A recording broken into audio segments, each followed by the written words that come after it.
Okay, last night I spoke about the presidents, and that's my old life.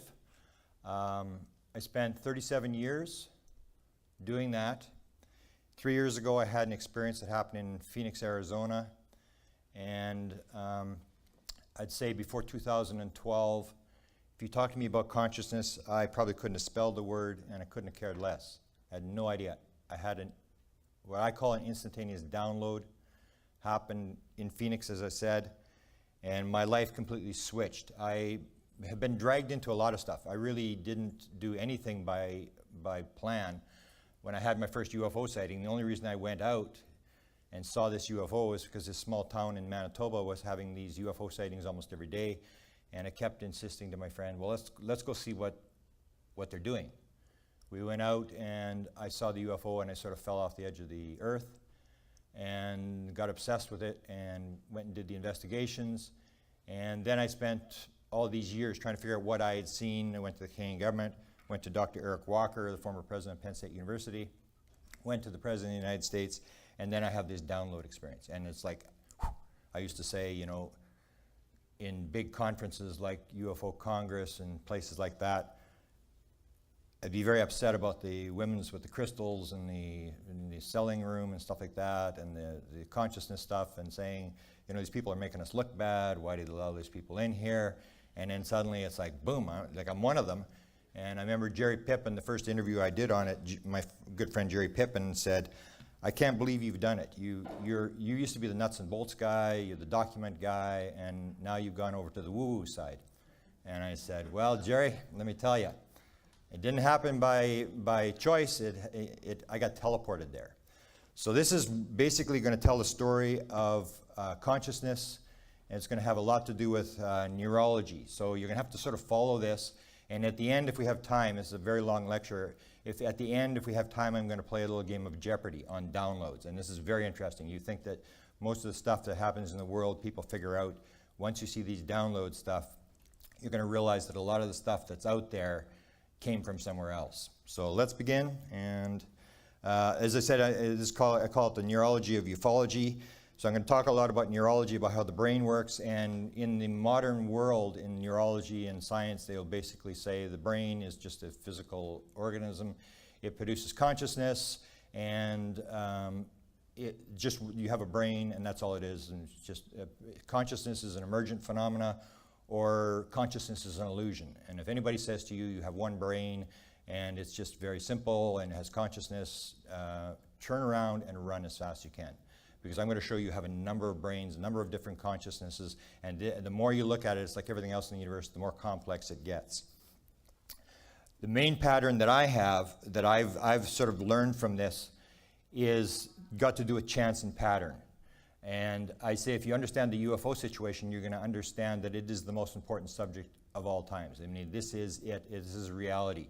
And the basis that I always look at when you look at anything in science or in ufologies, you have to look at the thing is it chance or is it pattern? The modern world, if you send your kids to school or your grandkids or whatever, they will be taught that the world is a random process, that it's survival of the fittest. It's a meaningless, random world. And what you see when you look at ufology and you look at some of these other consciousness things, it is anything but that. It is a meaningful world, and it is all basically patterns.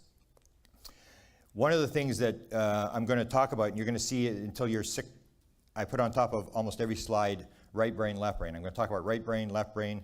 The left brain is the ego, it's the conscious mind. The right brain is the unconscious mind. It's the side of the brain that believes in oneness, that everything's connected, no time and space. And one of the things that had come up, Edgar Mitchell has a support group, the Apollo 14 astronaut has a support group for experiencers. And these had 1,200 experiencers have filled out a survey. And one of the things that they've actually brought up, and this comes to this random chance thing, is it's been found that of the experiencers that filled out the survey, I can't remember what the number is, it's 45% have had an out-of-body experience. And I think it's like 25 or 30% of experiencers have had a near-death experience. So they actually set up a committee to study why do all these experiencers have near-death experiences. And I said, well, I mean, it's very simple. I mean, if you believe in a random world, you're going to say these are two random phenomena. How could two very bizarre random phenomena happen to the same person? But if they're not random, if these people actually chose to have these phenomena, and you can look at if you can predict the future, if I can see that somebody's going to have a car accident tomorrow and you have a near-death experience during that car accident, well then that near-death experience was not a chance. It was a pattern that you may have chosen to have that experience, that we can see into the future, that time and space is not what we think it is. So they put up this thing, and I said, well, what's the big deal? I mean, you have people who have near-death experiences, and you have people who have experiencers. And if they're both chosen events, if they chose to have them, then there's no big deal. But they have this big thing and they're trying to figure out, because they've fallen back into this idea that it's a physical world and that it's random. So how can two random events happen at the same time? This is Stephen Hawking's. This is sort of the predominant view in science. In the National Academy of Sciences, there's only 4% of scientists who will admit to any sort of paranormal phenomena. Only 7% of the top 2,000 scientists at the National Academy of Sciences will admit to any sort of concept of God. So this is basically a concept that science has, and I say science is actually behind the cover-up. A lot of people will say the media is, or the government is. I say it's science, because the government will take their cue from science, and so will the media. And you've seen this lately, that now science is saying, yeah, there's probably extraterrestrial life out there. They wouldn't have said that 40 years ago. They would have said, we're the center of the universe, we're the only life in the universe. And even, I think it was Dawkins who said, not only are we the only life in the universe, if it hadn't been for an asteroid hitting the Earth and wiping out the dinosaurs, even we wouldn't be here. So it was that predominant view that we are, that, like the left brain, we are this ego, we're the center of everything, and it's random, and everything is running by chance. And Stephen Hawking had said, man is just a chemical scum on the surface of a typical planet. That's in orbit around a typical star in the outskirts of a typical galaxy. So it's basically that you're just an accident, it's a meaningless world, and you're just a biological robot. Materialism. This is something that Ingo Swann, the famous remote viewer, brought up. I didn't realize this until he brought this up. And he goes through the definition of materialism. And this is basically what runs science today, is this idea of materialism, that everything, that you have a physical world and you're looking for the smallest particle, so you're smashing things to find out what's the smallest particle to make up the universe. And materialism, this is the sort of definition. Materialism is a form of philosophical monism, which holds that matter is the fundamental substance in nature, and that all phenomena, including mental phenomena and consciousness, are the result of material interactions. And Ingo Swann pointed this out. I didn't realize this did not come up until 1845. That's when materialism was first introduced, and it was introduced along with two other philosophies. One was a materialistic philosophy of economics, and the other was a political theory of materialism, and they were all done by Karl Marx. And Karl Marx brought up the political materialism and the economic materialism and the scientific materialism. Now, the communist idea of economics and politics has dropped by the wayside, but the materialist thing is still hanging on. So this is before 1845. You really won't see anybody talking about materialism, that everything is physical, that there is nothing outside the physical world. What I say science is doing, and why they're the roadblock, is they are basically, I say, doing nothing more than telling Bible stories.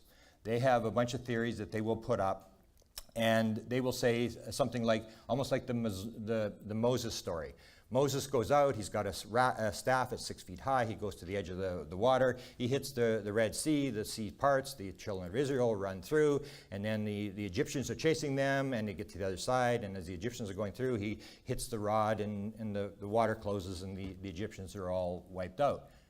And I say, nice story, but how do you do the trick? And science does exactly the same thing. If you take a look, you will see that science will use words like spontaneous remission. Or they'll say it's with savants, who I talk about an awful lot, these kids who can't button their shirt, but they can multiply two six-digit numbers in their head instantaneously. And so they'll say, well, that's just genetic memory. And the big one of them all is the singularity thing. And singularity is how the universe started. It just came from a singularity. And you say, well, what is a singularity? And they say, well, that's just something that doesn't obey the laws of physics.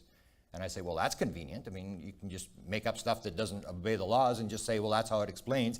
And coincidence and illusion. So you'll hear them using these various words to explain various phenomena that they can't explain. And to me, that's nothing different than explaining the parting of the Red Sea. The question is, how do you do it? How is the trick done? You put a name to it. And the prime example that I use is the idea of a cell, a single cell dividing.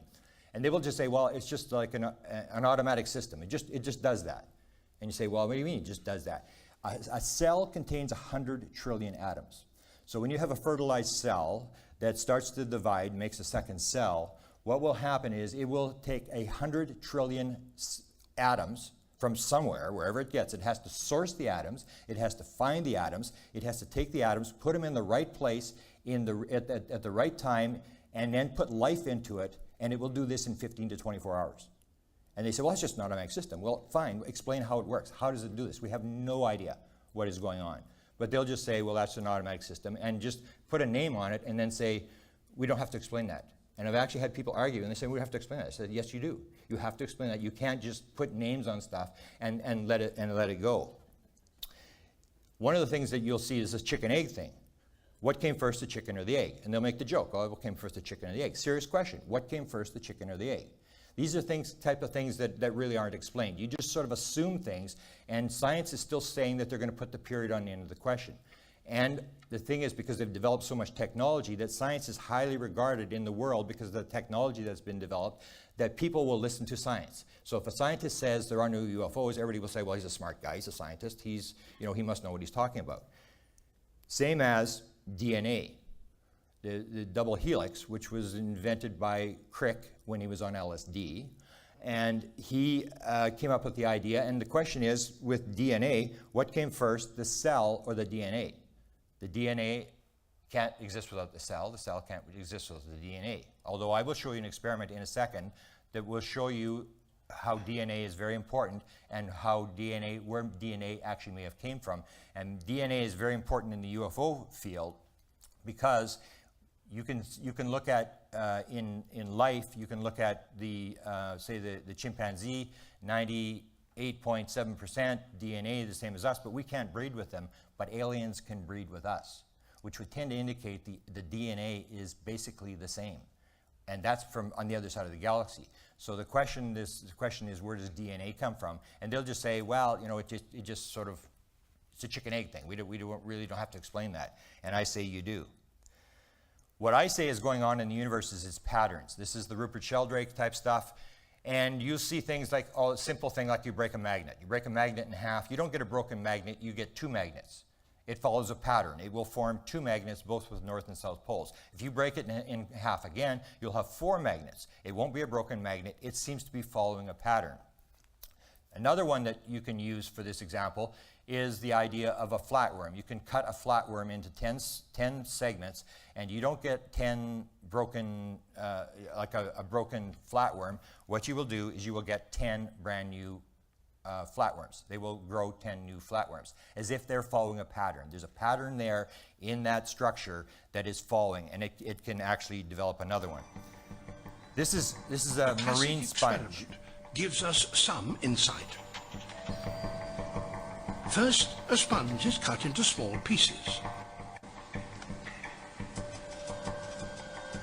Then it's pushed through a sieve at the end of a syringe. This breaks the animal down into its individual cells. This may seem a brutal thing to do to a living organism, but to a sponge, this is of no consequence.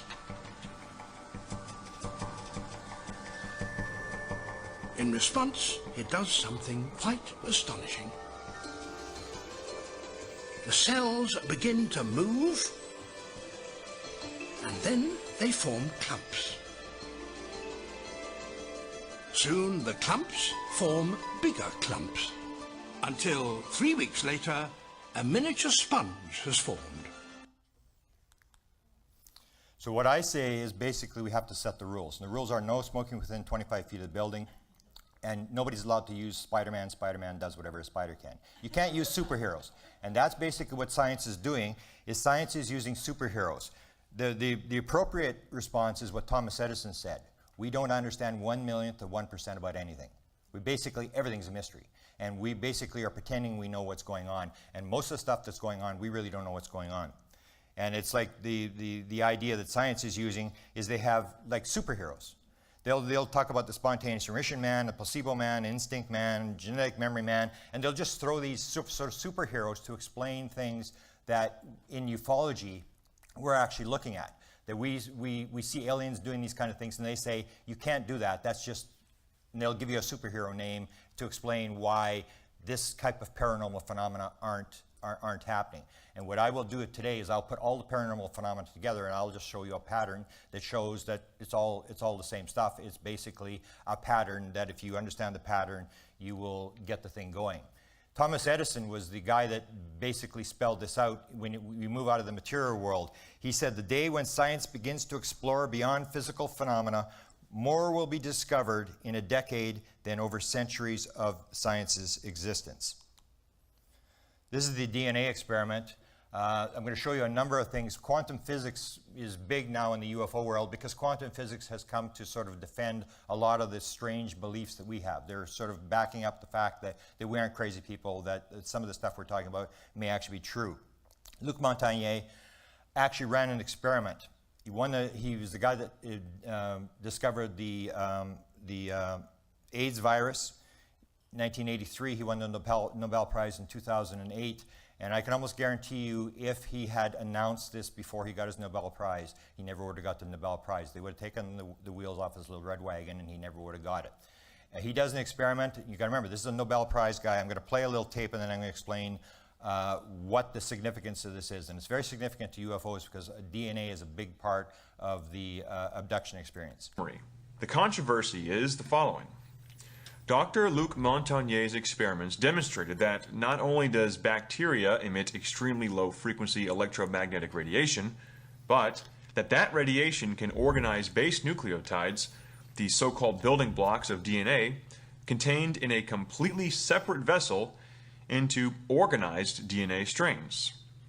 And even more provocative, filtered water from which the bacteria had been removed also retain the ability to organize these nucleotides. Now, this does not refute Pasteur's principle that life comes only from life. However, the question raised is, what is life such that particles do not compose life? Okay, so what the discovery basically says is that there's a resonant emission of low-frequency electromagnetic waves by high water dilutions of DNA. They discovered that DNA is giving off this electromagnetic signal. So what he does is he runs this experiment, and on the bottom you'll see what he does is he takes DNA in a solution and he filters the DNA. And then he puts water in, he filters the DNA. So puts water, he does this about 5 times. Gets all the DNA out of the water. Then he takes the water, the residue, and he puts it, and he checks it, and it still has the resonant frequency. Even though the DNA is gone, it still has this frequency of this DNA. Then what he does, they take it on the top part there, they put it into this electromagnetic signal, this generator, and they put in, which is very important here, they put in 7 hertz signal. And 7 hertz is very important. I'll be talking about it a lot today. 7 hertz is the Schumann resonance, and it has to do with a lot of paranormal phenomena. So they take this Schumann resonance, and what they do is they take the filtered water with no DNA in it that has the signal. They take pure water in another test tube, and what they do is they put it in this for 18 hours in this 7 hertz signal, and then they take the pure water, and they find that the pure water has the resonant frequency. Even though it has never had DNA in it, it has this same resonant frequency as the filtered water. Then they take the water that has the signal and has never had DNA in the test tube, and they'll put all the components of DNA except for a DNA structure, which you need to duplicate it. They put it in, and out of 104 base pairs, 102 DNA base pairs form in that test tube, and it never had DNA in it. So the DNA is forming, according to him, like a pattern. It is following something is orchestrating this, and the only thing that's unique is the signal. So the signal is the one that's creating the DNA. Even though you have all the components, you don't have the DNA. That comes from the signal. And when he put this out, they just went crazy. I mean, they were just, I mean, this guy is under attack, and that's because this will refute a lot of the stuff that is being put out by science. And he's under very heavy attack, and he calls it, what does he refer to their thinking as? Highly viscous thinking. And we call them sort of, idiot skeptics, but he calls them with people high viscous thinking, and he's under very heavy attack. That's one of the things in science that sort of defends us and sort of changes the worldview. That if this gets adopted, if he's able to conclusively prove this, this will change the whole structure of how people think life started. The other one that science has a big trouble with is this idea of the dual split experiment, where you send these photons through the two splits and you get this wave pattern, which indicates that it seems to be like there's a wave, like something's interfering with the other side, almost like you would send water through. You're going to get the waves interfering with themselves and forming this wave pattern. So what they actually did in this dual split experiment, they sent one photon at a time through the slits. And then they wanted to determine it was still forming the wave pattern, even though they were just shooting one photon at a time. And they then decided that they would put an observer. They would start to monitor the slits to see which slit did the photon go through. And the minute they put the observer on, they started to measure it, suddenly it turned into particles. They take the observer off, and it goes back to waves. And this brought up and this is like 100 years ago, they did this experiment. It's been done thousands of times. Science will admit that this actually takes place. That when you put an observer on, when consciousness is involved, the wave turns into a particle. And so the idea is that consciousness is primary and material is secondary. But what they'll say is, we don't talk about the philosophical implications. We'll talk about the experiment, but we won't say what it actually means. And it's the old thing, shut up and calculate. Produce the material, produce the technology, but don't talk about the implications. The other one that they don't really want to talk about, hang on, we're missing a slide here. The other one is entanglement, which I'll get to in a second, I guess. It's not the slide right here. This is how I got onto this whole thing. This happens 2012. I'll briefly describe my experience. I'm chasing documents, I'm chasing the president, I'm chasing the head scientist for the CIA. I'm trying to figure out what's behind this thing, who knows the secret, that the government may have the secret, they should tell us what the secret is. I go into a lecture by Colin Andrews in Phoenix, Arizona, and I'm not really paying attention. I really don't want to be in the lecture. The only reason I go is because he's a high-level researcher, and I haven't seen him speak for a number of years. I go in the lecture, I'm not really paying attention, I'm just sort of sitting there, and basically what happens is I'm sort of in a meditative state, and I'm just sort of watching, and all of a sudden it's instantaneous. And I call it a download, and people say it's not the right word. I say, you still know what I'm talking about. Maybe it's not the right word, but this is what happens. It's just instantaneous. And Edgar Mitchell had the same sort of download experience. He's coming back on Apollo 14. He comes to the Earth, and suddenly he said, this thing popped into his head. Everything's connected. Everything is alive. And he was more sure about the conclusion to what had come into his head than any equation he had ever solved. Same thing happened to me. I knew absolutely that this was the answer. You don't have to question this, you don't have to test this. This is the answer. And what happened is Colin Andrews is talking about crop circles, and he's talking about consciousness and crop circles, and how 80% are hoax, 20% are real. The aliens are doing the 20% are real, and they're also doing the 80% are hoax. They're telling the hoaxers what to put down. So and that's the theory, and I'm really not listening. And all of a sudden this pops into my head, and three things pop into my head. One was, and these are things that I gathered with my left brain. You'll hear me talk about left brain, right brain. My left brain, my rational analytical brain, had gathered all this stuff over 37 years. I'd never put it together. Some of the stuff I didn't even know what the people were talking about. And suddenly it all made sense. Like all this stuff came into my head and said, boom, boom, boom, here's these three things, and here's how they line up. The first one was a top secret government that Stanton Friedman actually helped get out in Canada. It's a top secret document written in November of 1950 by the Canadian government Department of Transport that Paul Hellyer used to run that department. And they were going to the Americans. Wilbur Smith was interested in flying saucers. He was interested in mystery. You go to the Americans and they say to the Americans, what's the deal with flying saucers? Is this real? What's going on? And they go through classified channels, which is very important. They're not talking to people on the street. They're talking through classified channels.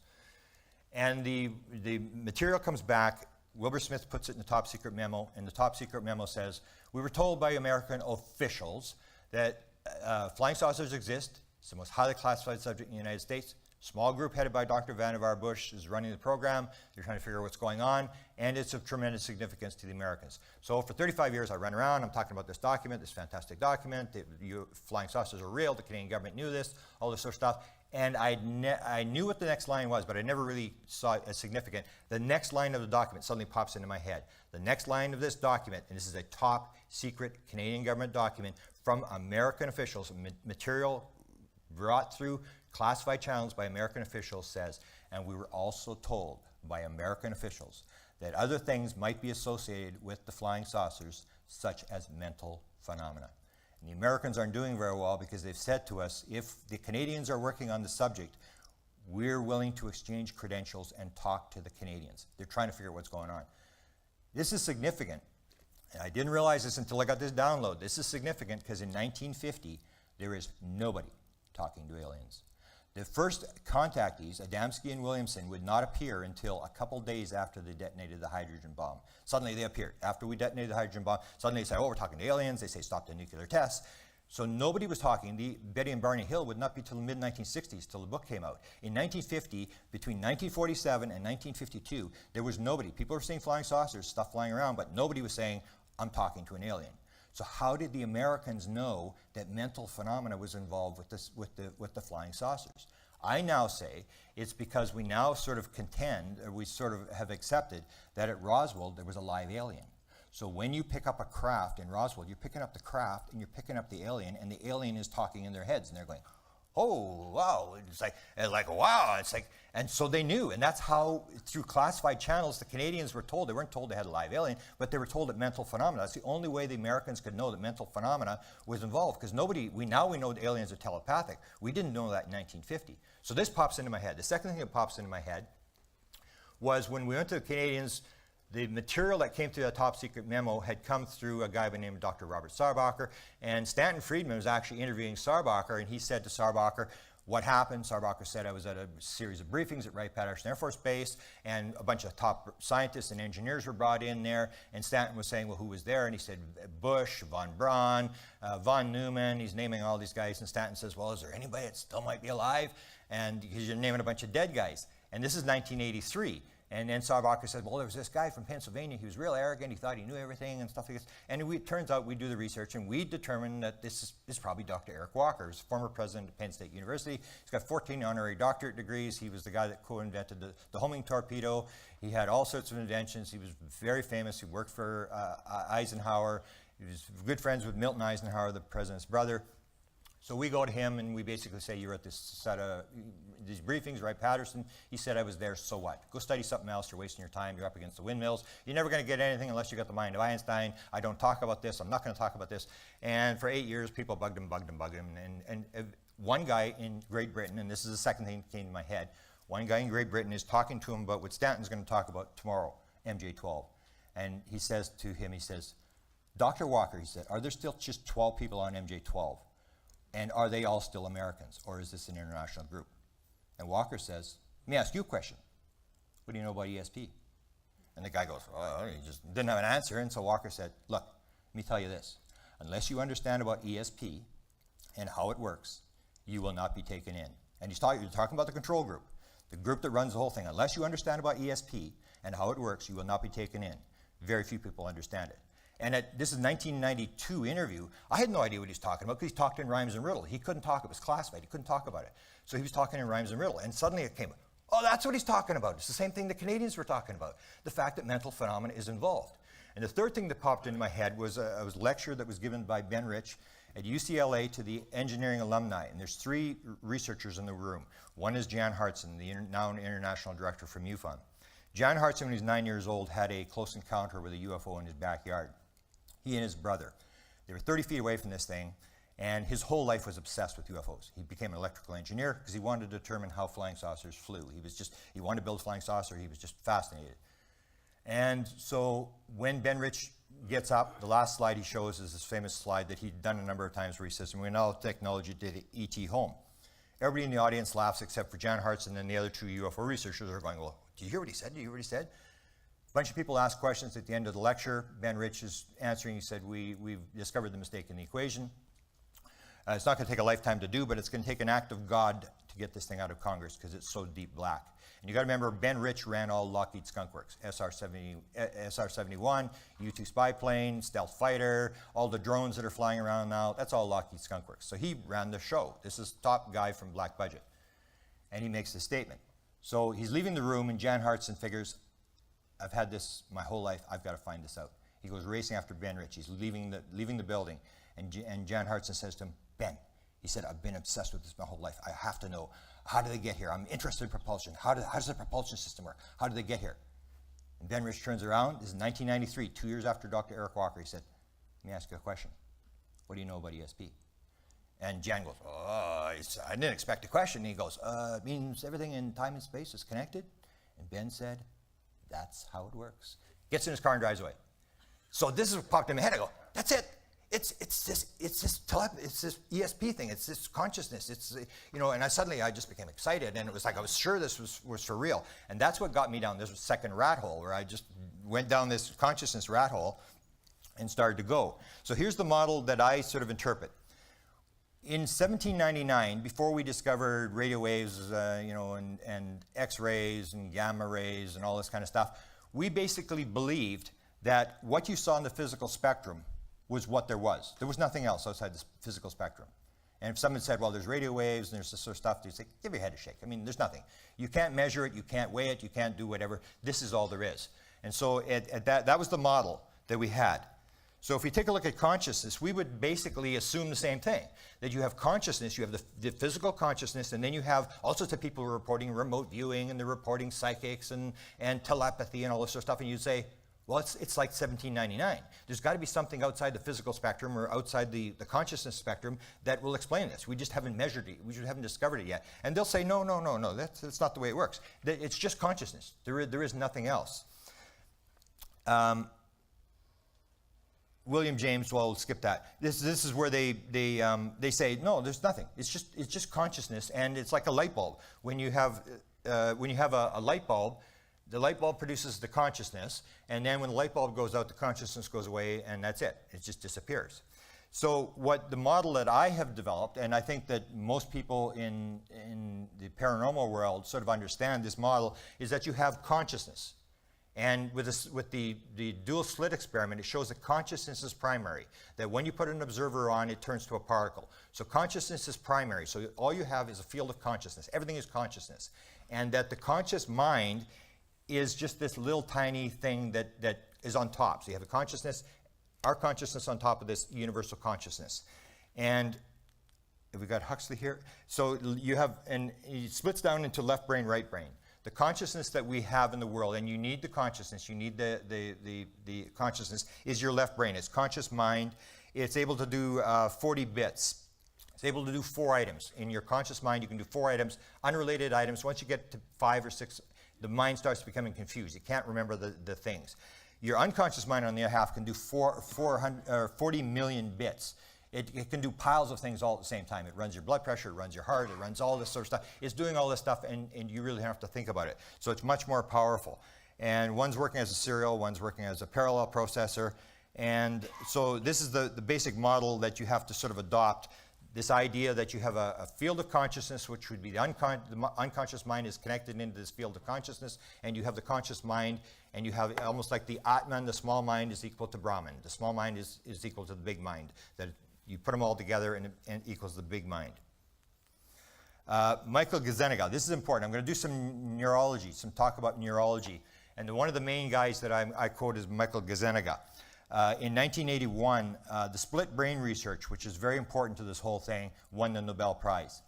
Michael Gazzaniga is the guy that took over for Roger Sperry, who won the Nobel Prize. He took over the department, and he started to do some experiments with split brain people. And I'm going to explain the split brain experiments, and they're very important to understand what's going on, because when I'm doing the right brain, left brain, you may think, well, it's a reality.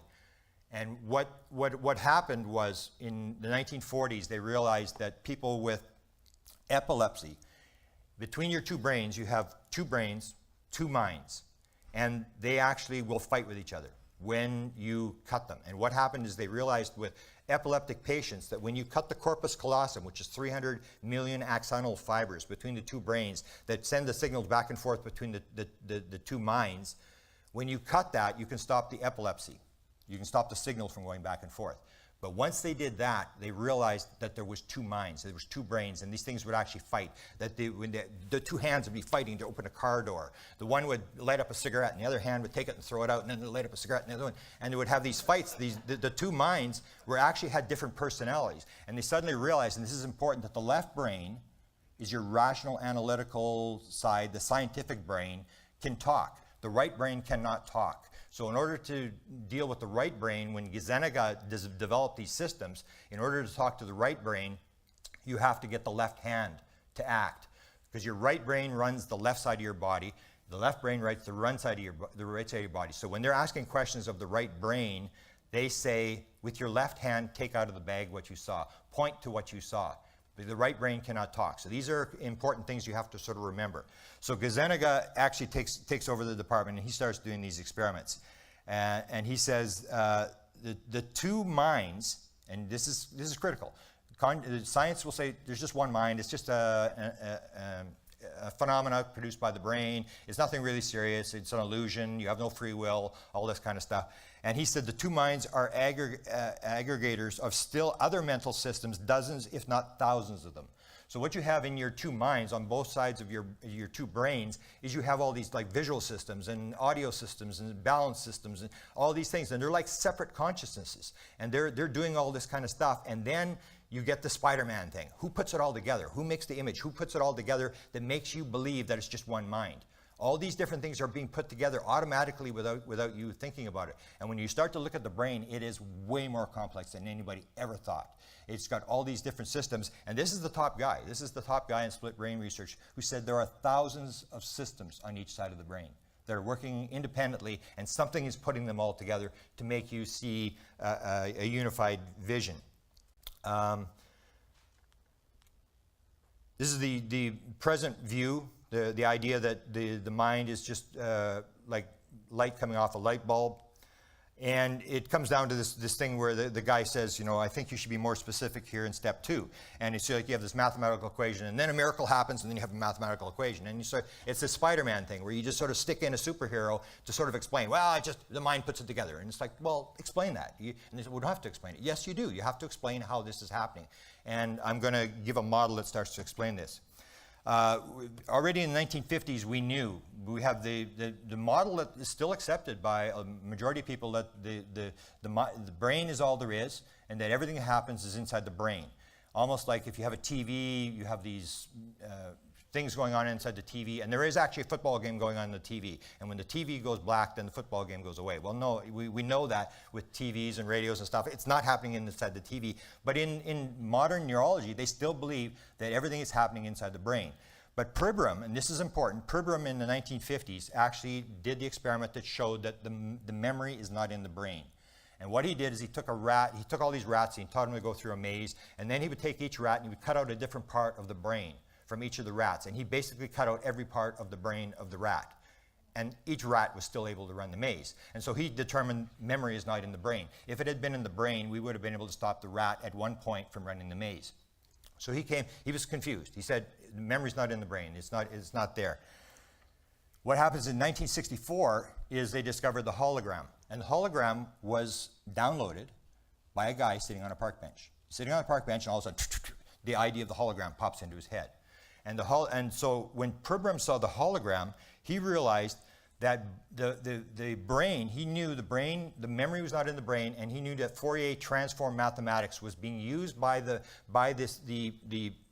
systems of the body to produce a sine wave in the brain, that the brain could take all these touch, feeling, smell, all this sort of stuff, and put it all together. It was doing this very complex mathematics. And in 1964, when they discovered the hologram, they discovered that the hologram was also using Fourier transform mathematics. It's very complex mathematics that we could only really do once we got computers. And when he saw that, Pribram suddenly realized that's how the brain works. It's working like a hologram. That there isn't there's no center of memory in the brain. That the brain is keeping memories like a hologram. that if you cut out this part of the brain, like the rat, you cut out this part of the brain, the memory is still all there because it's across the thing, it's not in any one spot. And so the hologram was a very important invention that sort of backed up what ufology was saying, is that you have this non-local effect, that it's not in any one part. So we have the hologram, and there's actually been developed systems now. Hologram is using two different images. They're crossing these images, and the interference of the wave patterns is what causes the 3D image.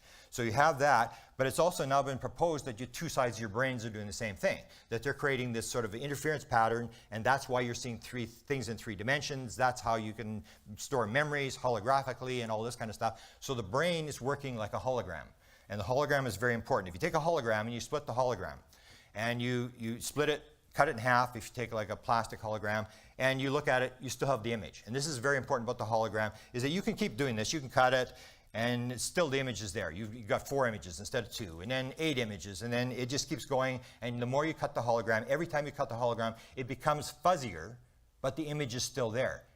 And so what I say is that if you have like one of the superheroes, the scientific superheroes, if you take the big one, like Singularity Man, and you were to, instead of just cutting the hologram in pieces, if you were to take the hologram, and if it was in a glass module, and they were to take the hologram and smash the hologram on the ground hard enough to break the hologram into its individual molecules, would the images still be on each molecule? And I say, yeah.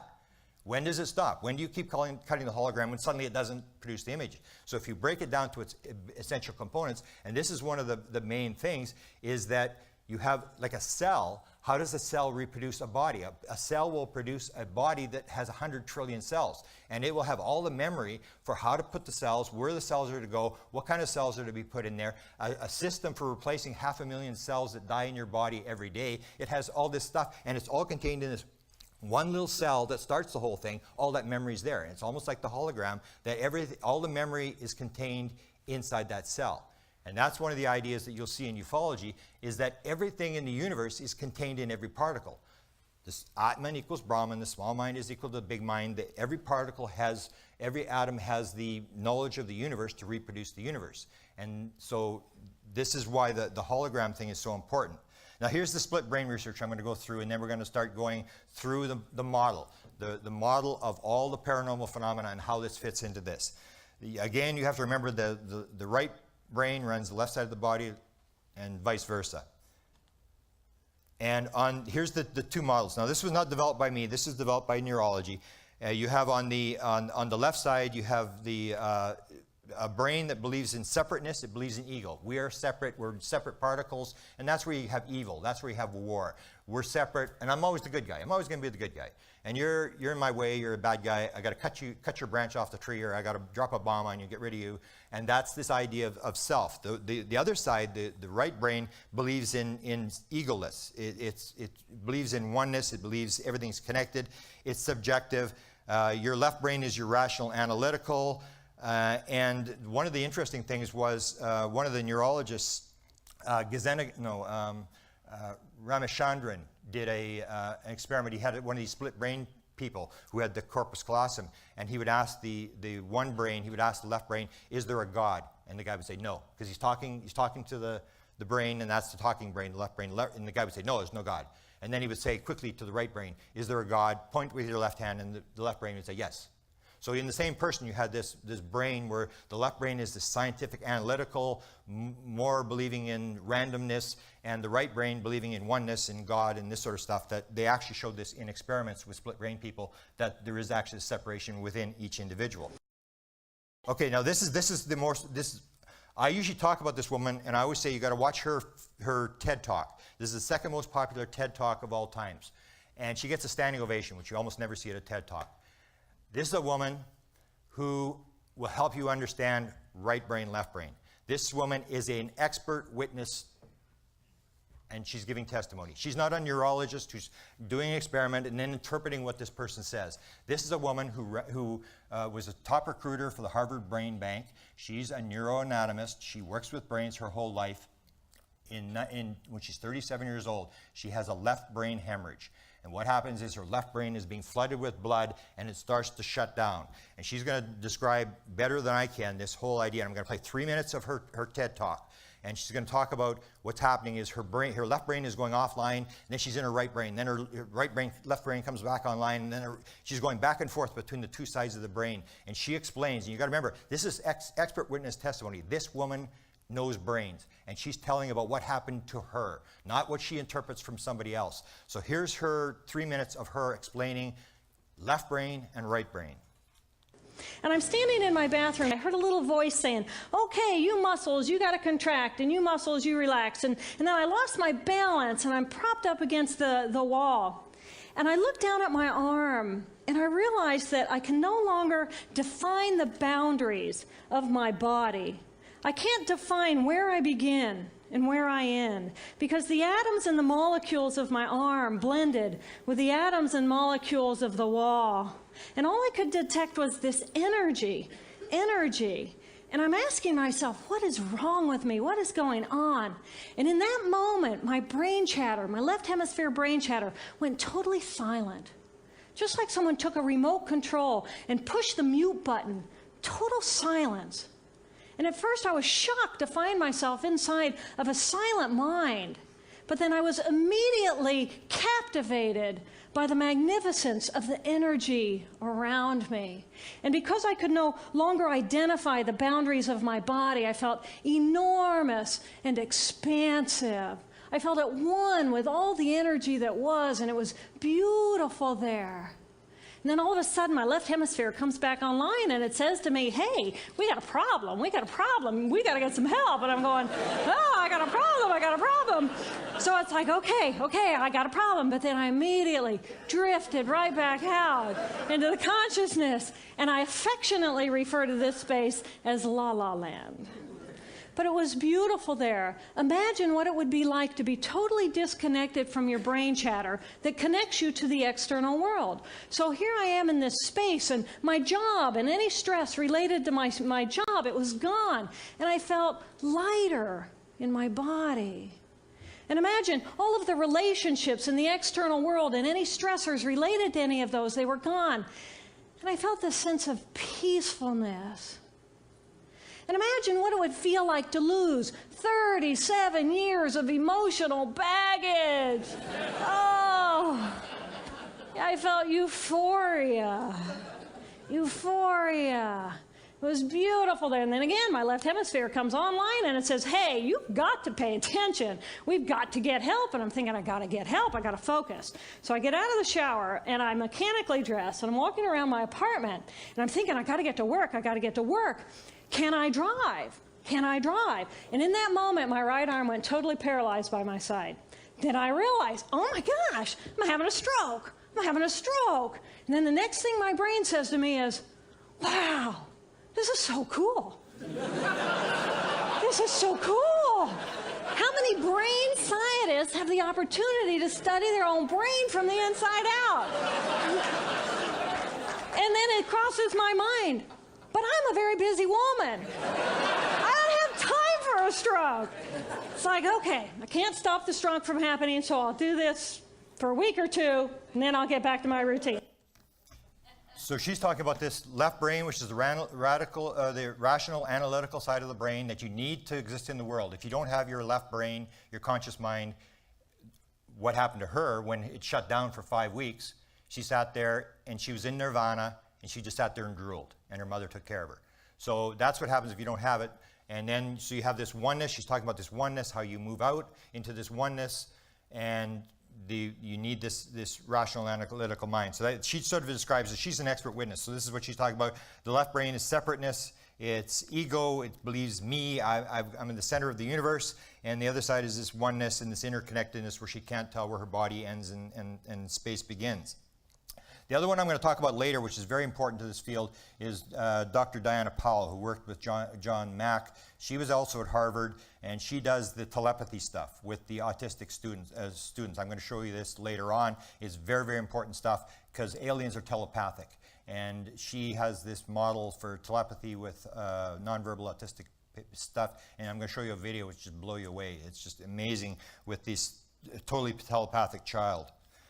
So again, I say you're going to see this right brain, left brain on top of all the slides. It's that important. And it basically says that one side is ego, it's separateness, and the other side believes in oneness of your two brains. And this is what Jill Bolte Taylor had said. I believe that the experience of nirvana exists in the consciousness of our right hemisphere. My stroke of insight would be peace is only a thought away, and all we have to do is silence the voice of our dominant left mind. And this is what I'm going to talk about, is silencing the left mind. This is what it all comes down to, shutting off the conscious mind. This is how all paranormal phenomena sort of work. Here's the experiments that they did to determine the right brain, left brain thing. Once they had cut the corpus callosum of these people, what they would tell them is you watch the screen. Just look at the screen, watch the dot in the middle of the screen. And then what they would do is they would project an image. So on the right side, they would quickly project this image of a car and it would be gone. And they would say to the person, what do you see?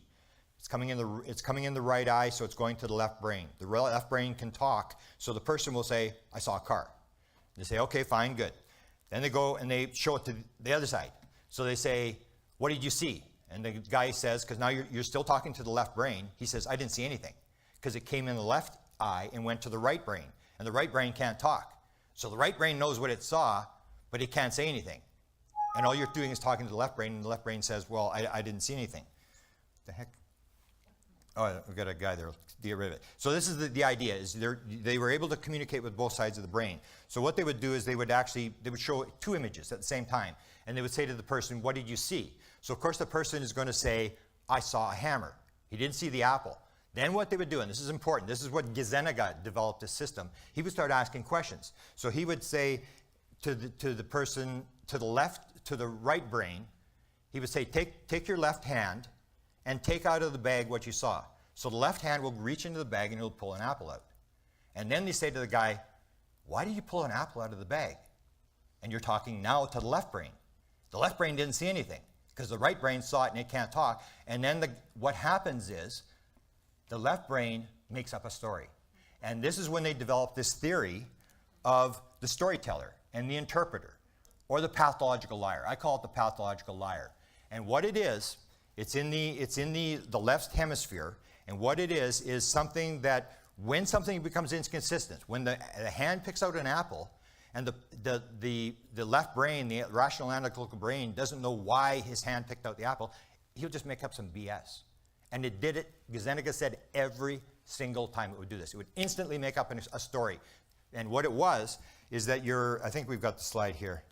Yeah, it's like the Berlin Wall. That basically this storyteller, this interpreter, which is very important, is something that is guarding the story. So as you grow older, you develop these stories and you lay down these tracks of how the world works. This.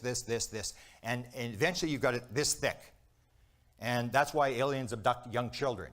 Because when it's this thick, the aliens can come in with rubber boots and a big shovel, and they can't get deep enough to get a thought into you because you've developed all this stuff. So all these tracks are put down. And then what happens is, suddenly something happens that's out of the ordinary. The guy picks up the apple, and they say to the left brain, why did you pick up the apple? The guy has no idea.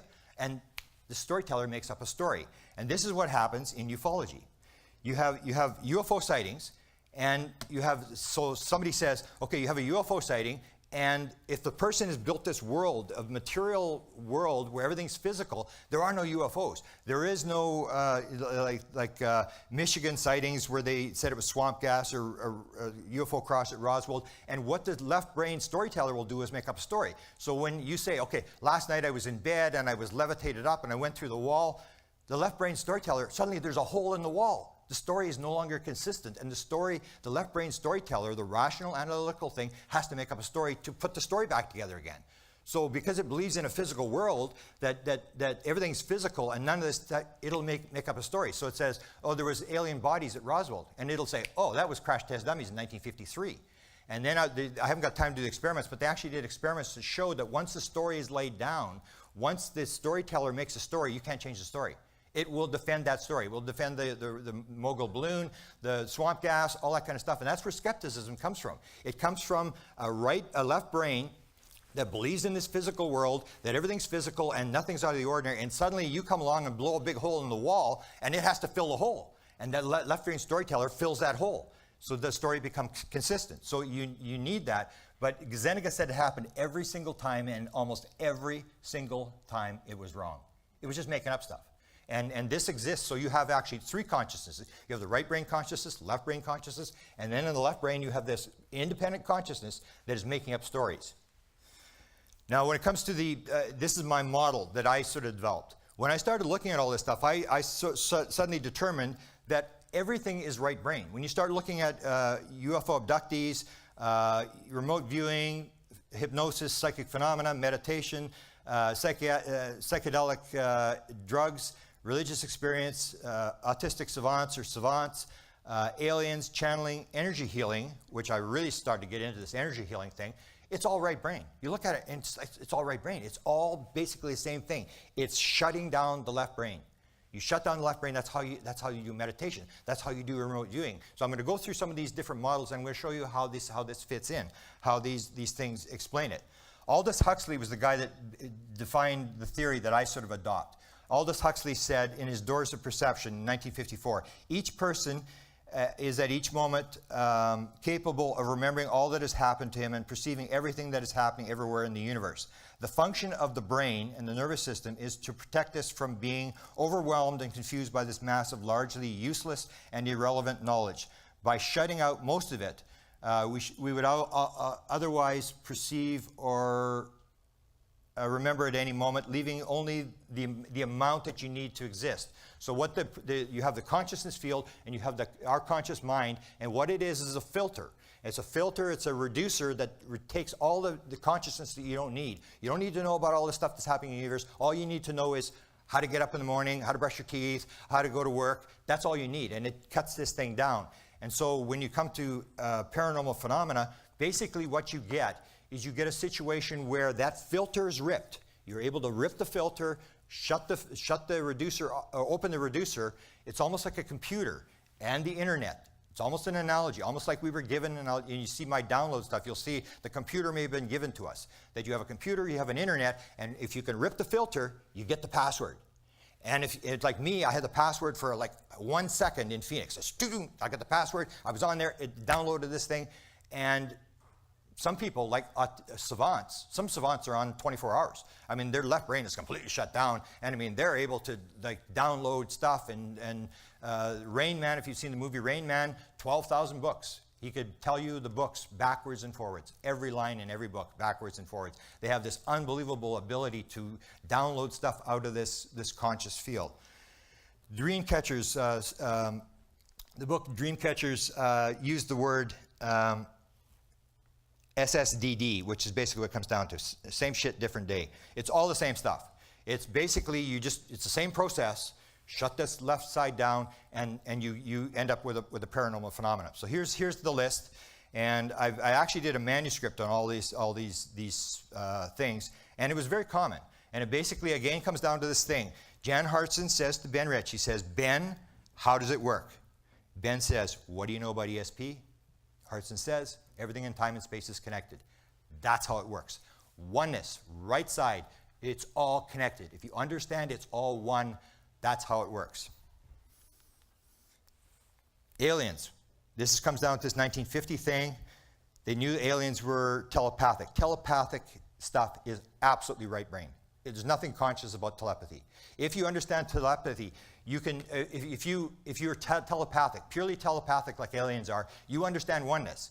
Because telepathy is basically this thing where everything is connected, everything is one on a hologram, and all you're doing is moving so if I'm not gonna read your mind, I'm just gonna go into your mind in the hologram, which is in my mind, and I'm just gonna go to your mind and pull the information out. So you're just working inside this hologram. Everything's connected. So when aliens are purely telepathic, it just simply means aliens understand stuff we don't understand. It looks like it's magic, but they just understand stuff. They understand how consciousness actually works. We still think we just got this consciousness. We just got one brain, and it's just a consciousness. It's a random world. It's a physical world. We're just totally deceived as to how the world works. They know how the world works. This is the other one I talked about. Science has a number of things that they have a problem describing, and this is the one with the entangled particle. If you take two particles in space, and most people in ufology now know this is getting across because it defends our theories, that if you have two particles in space, if you take two photons, and they can be on either sides of the galaxy, they can be wherever they want, and Einstein called this spooky action at a distance. And it was like, shut up and calculate. Don't try to explain how this is what's going on here. You take the one and you change the spin of the one photon. The other one, no matter where it is in time and space, will instantly change its spin to balance. And therefore, this one knows what you did to this one. This one is aware of what you did to its buddy. Awareness is consciousness. And the scientists will say, well, that's not what it means. And I say, yeah, that is what it means. It's aware. It's aware. It's conscious of what you did to its buddy. So consciousness goes to at least the particle level. That when you do something to one particle, the other one will know what you're doing. And it's aware. We may not realize everything's connected, but if you're a higher elevated consciousness, you're going to realize that this happened. And then the question is, will UFOs show up? Before 1945, there was some UFOs, like a few. But in 1945, I mean, it was like the LA freeway. I mean, they just all appeared. I mean, it's like there's piles of aliens and they're all over the place. And I believe it was because we detonated the atomic bomb and the rest of the world picked it up. And when it comes to particle entanglement, this is what Ben Rich said. He was asked, how did they get here? And he said, what do you know about ESP? Everything's connected. If everything's connected, if everything's entangled, can you move a spaceship from here to here across the universe instantaneously like you do with entangled particles? If you understand entangled particles, how it works, can you actually move across? And so that's Ben Rich said, that's how they get here. They're moving through time and space. They understand everything's connected, and that's how they do it. We went through that. This is where it gets to the download stuff, which I'll do right at the end, depending how much time we have left at the end, is the download stuff.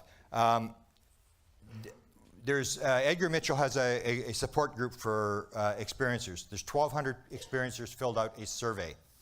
And they wanted me on the board of directors. I said, no, I don't really join groups, because groups are very left-brained.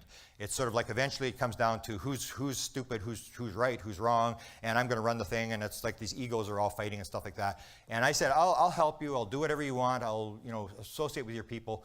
And I just don't want to join any groups. And then they said, they ran the thing, and this is question number 54, and that's when I said, I'll get involved. I'd like to interview these people, as many as I can. The question number 54 is this question. Listen carefully. Do you believe that you possess information about advanced technology, advanced physics, and other scientific information that you've never read or learned in your normal environment? They asked 1,200 experiencers this question. Of the people who answered the question, 43% of them said, yeah, I got that. They're getting downloads. They're getting scientific material, advanced technologies, medical technologies. I've had these people contacting me, and it's like, I had one at Contact in the Desert. She just got the phone. And I never got her because there was piles of people around. I never got her information. She showed me the phone. She says, look at this, I got this. 25-page download. And it's scientific. And some scientist analyzed this thing and said it wasn't crazy. And she said, I'm a secretary. And I go, you did that? And I'm looking, I'm trying to remember the address where it was so I could get it. There's a number of these people who have these 25-page unified field theory things. There's a doctor in New York City and stuff like that. This is happening all the time. And so what I say is, when it comes to understanding the UFO thing, I talked about the presidents last night. The president may know. The president may not know what's going on. Who cares? He's never going to tell you. You go to an experiencer and you say, what's going on? They'll say, oh, I was taken here, I was going there, and I've got this stuff coming into my head. And the question is, why are the aliens, whoever's doing this, why are they doing this? Why are they giving these people stuff? Why are they teaching people to levitate stuff? Why are they allowing people to fly the flying saucer? These kind of things, once you start talking experiences, you realize this stuff's going on. And I think it's extremely important that 43% of people are getting these downloads, and we should talk to them. We should find out what the heck's going on. This is where the answer is. The answer is not with the government, because they're not going to tell you. It's not with science, because they don't care. It's with experiencers, and these, I call them the chosen. These are the people who are the chosen. They are the people who are playing in the Super Bowl. This is, if you understand the story, this is a Super Bowl of all stories, and these are the people in the Super Bowl. These are the ones that were picked to play in the game. These are the ones that are on the field and are being told what's going on, and we should pay very close attention to these people. The United States of America is 320 million people. The most conservative figure that has been done was the 1992 Roper poll, which said 2% of Americans are experiencers. That's 6.4 million people are experiencers in the United States alone.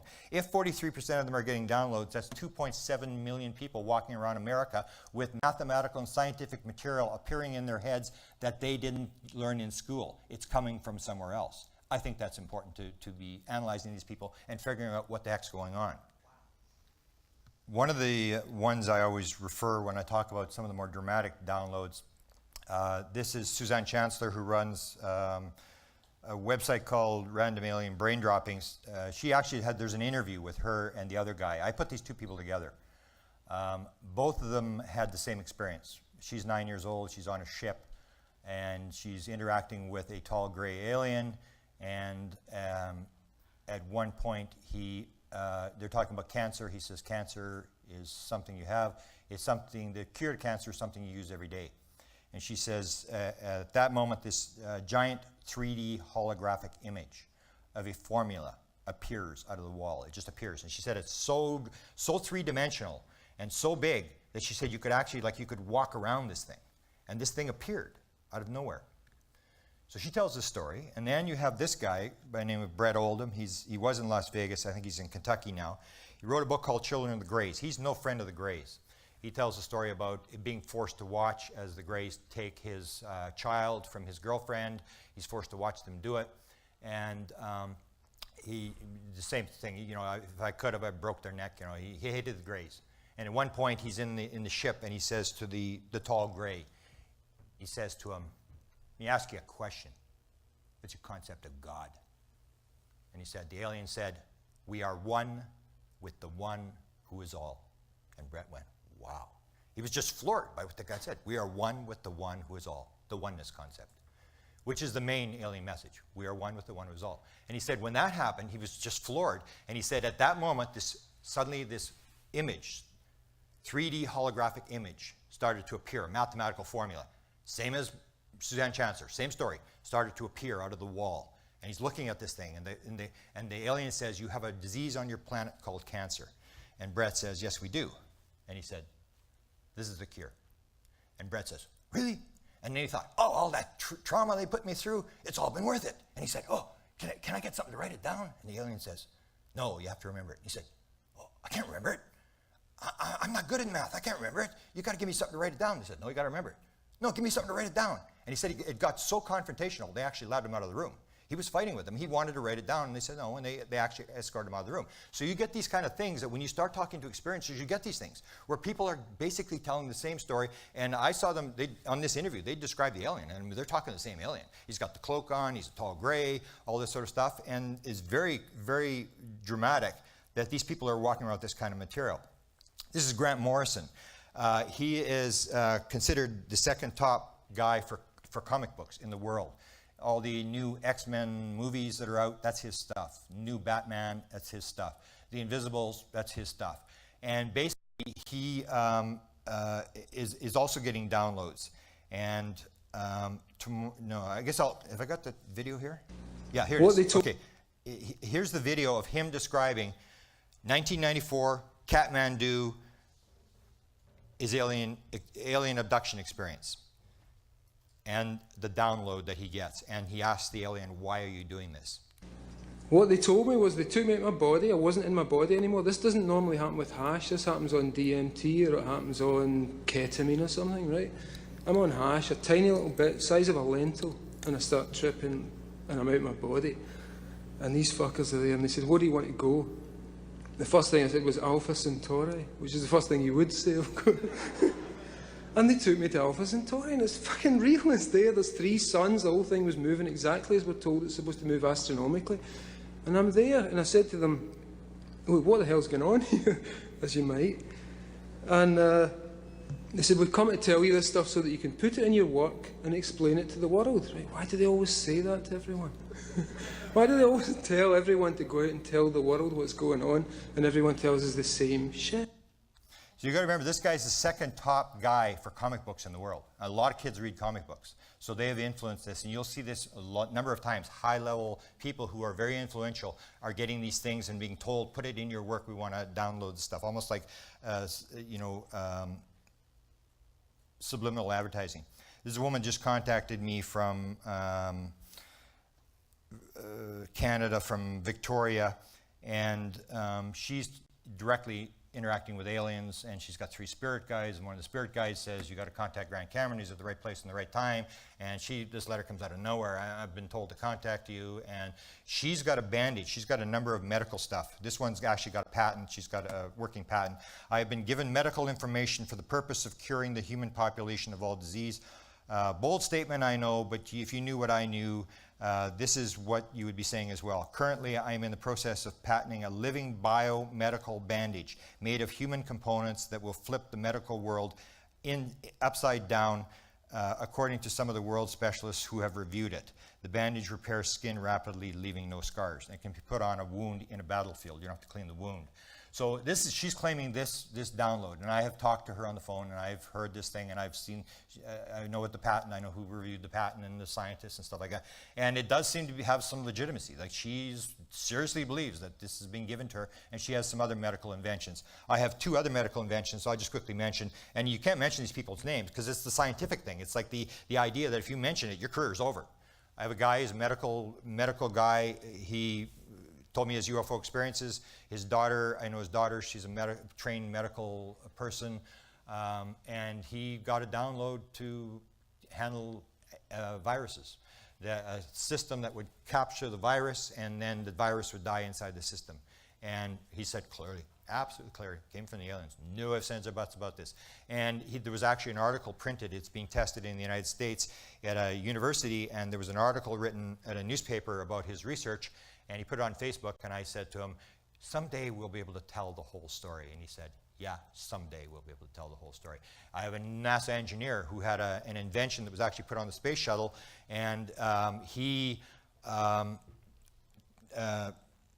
reportedly got this. He said to me, he said, Grant, the last thing I remember when I got this idea in the morning, when it popped into my head, the last thing I remember that night before was a hooded figure standing at the end of the bed.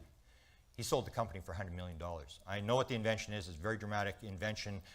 Again, you can't release it because it's over for this guy. I mean, if I release this. So I get these things all the time. There's piles of this stuff. It's actually very common. And these people are sort of being ignored. Here's a study of, again, this left brain. You shut down the left brain. This is something that was discovered in Brazil, dealing with people who are experiencers. They had a study of 100 people, trance mediums in Brazil, and they found that 10 of them were experiencers. And they were able to actually produce a state of high gamma, which meditators like monks and stuff like that will take their entire life, and they can go into this samadhi experience. And these 10 experiencers were able to do it like that. And these monks spent their whole life, and they couldn't do it every single time, but the experiencers could do it every single time. So the question is, how are they able to do this meditation thing instantaneously when they've never practiced, never done it, that monks in the East have done their whole life and aren't as good as they are? So this is something that was discovered, and it was almost like these people are being trained to do this, to move into this other side world. This is the other thing that I'm going to talk a little bit about this what's called the Bankston method. It's energy healing. It's the Cadillac of energy healings.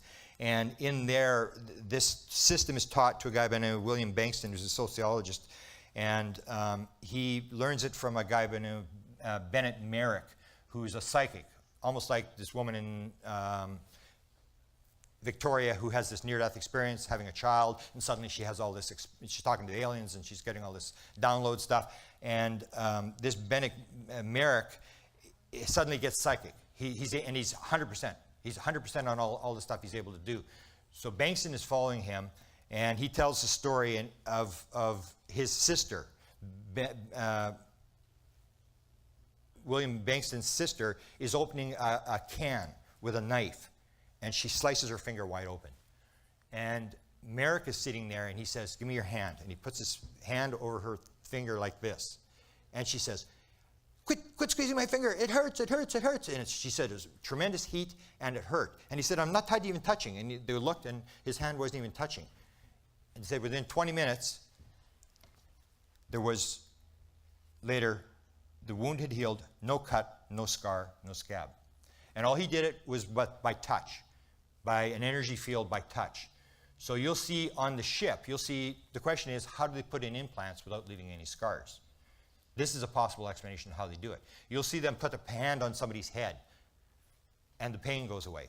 There's a story told yesterday. Put the hand in the back of the head, and suddenly it all gets better. It's almost like this, they have this energy healing. The aliens are using this same sort of method, which I'll talk about later, this Bankston method. When I'm with Chris Bledsoe, and I don't know if you know the Chris Bledsoe case, I won't explain it. Hollywood is going to pick it up. It's a dramatic abduction experience. When I'm with him at his place in North Carolina, this incident happens where, and this will be in the movie, I think, where we're walking in the house and the dog comes on my left side.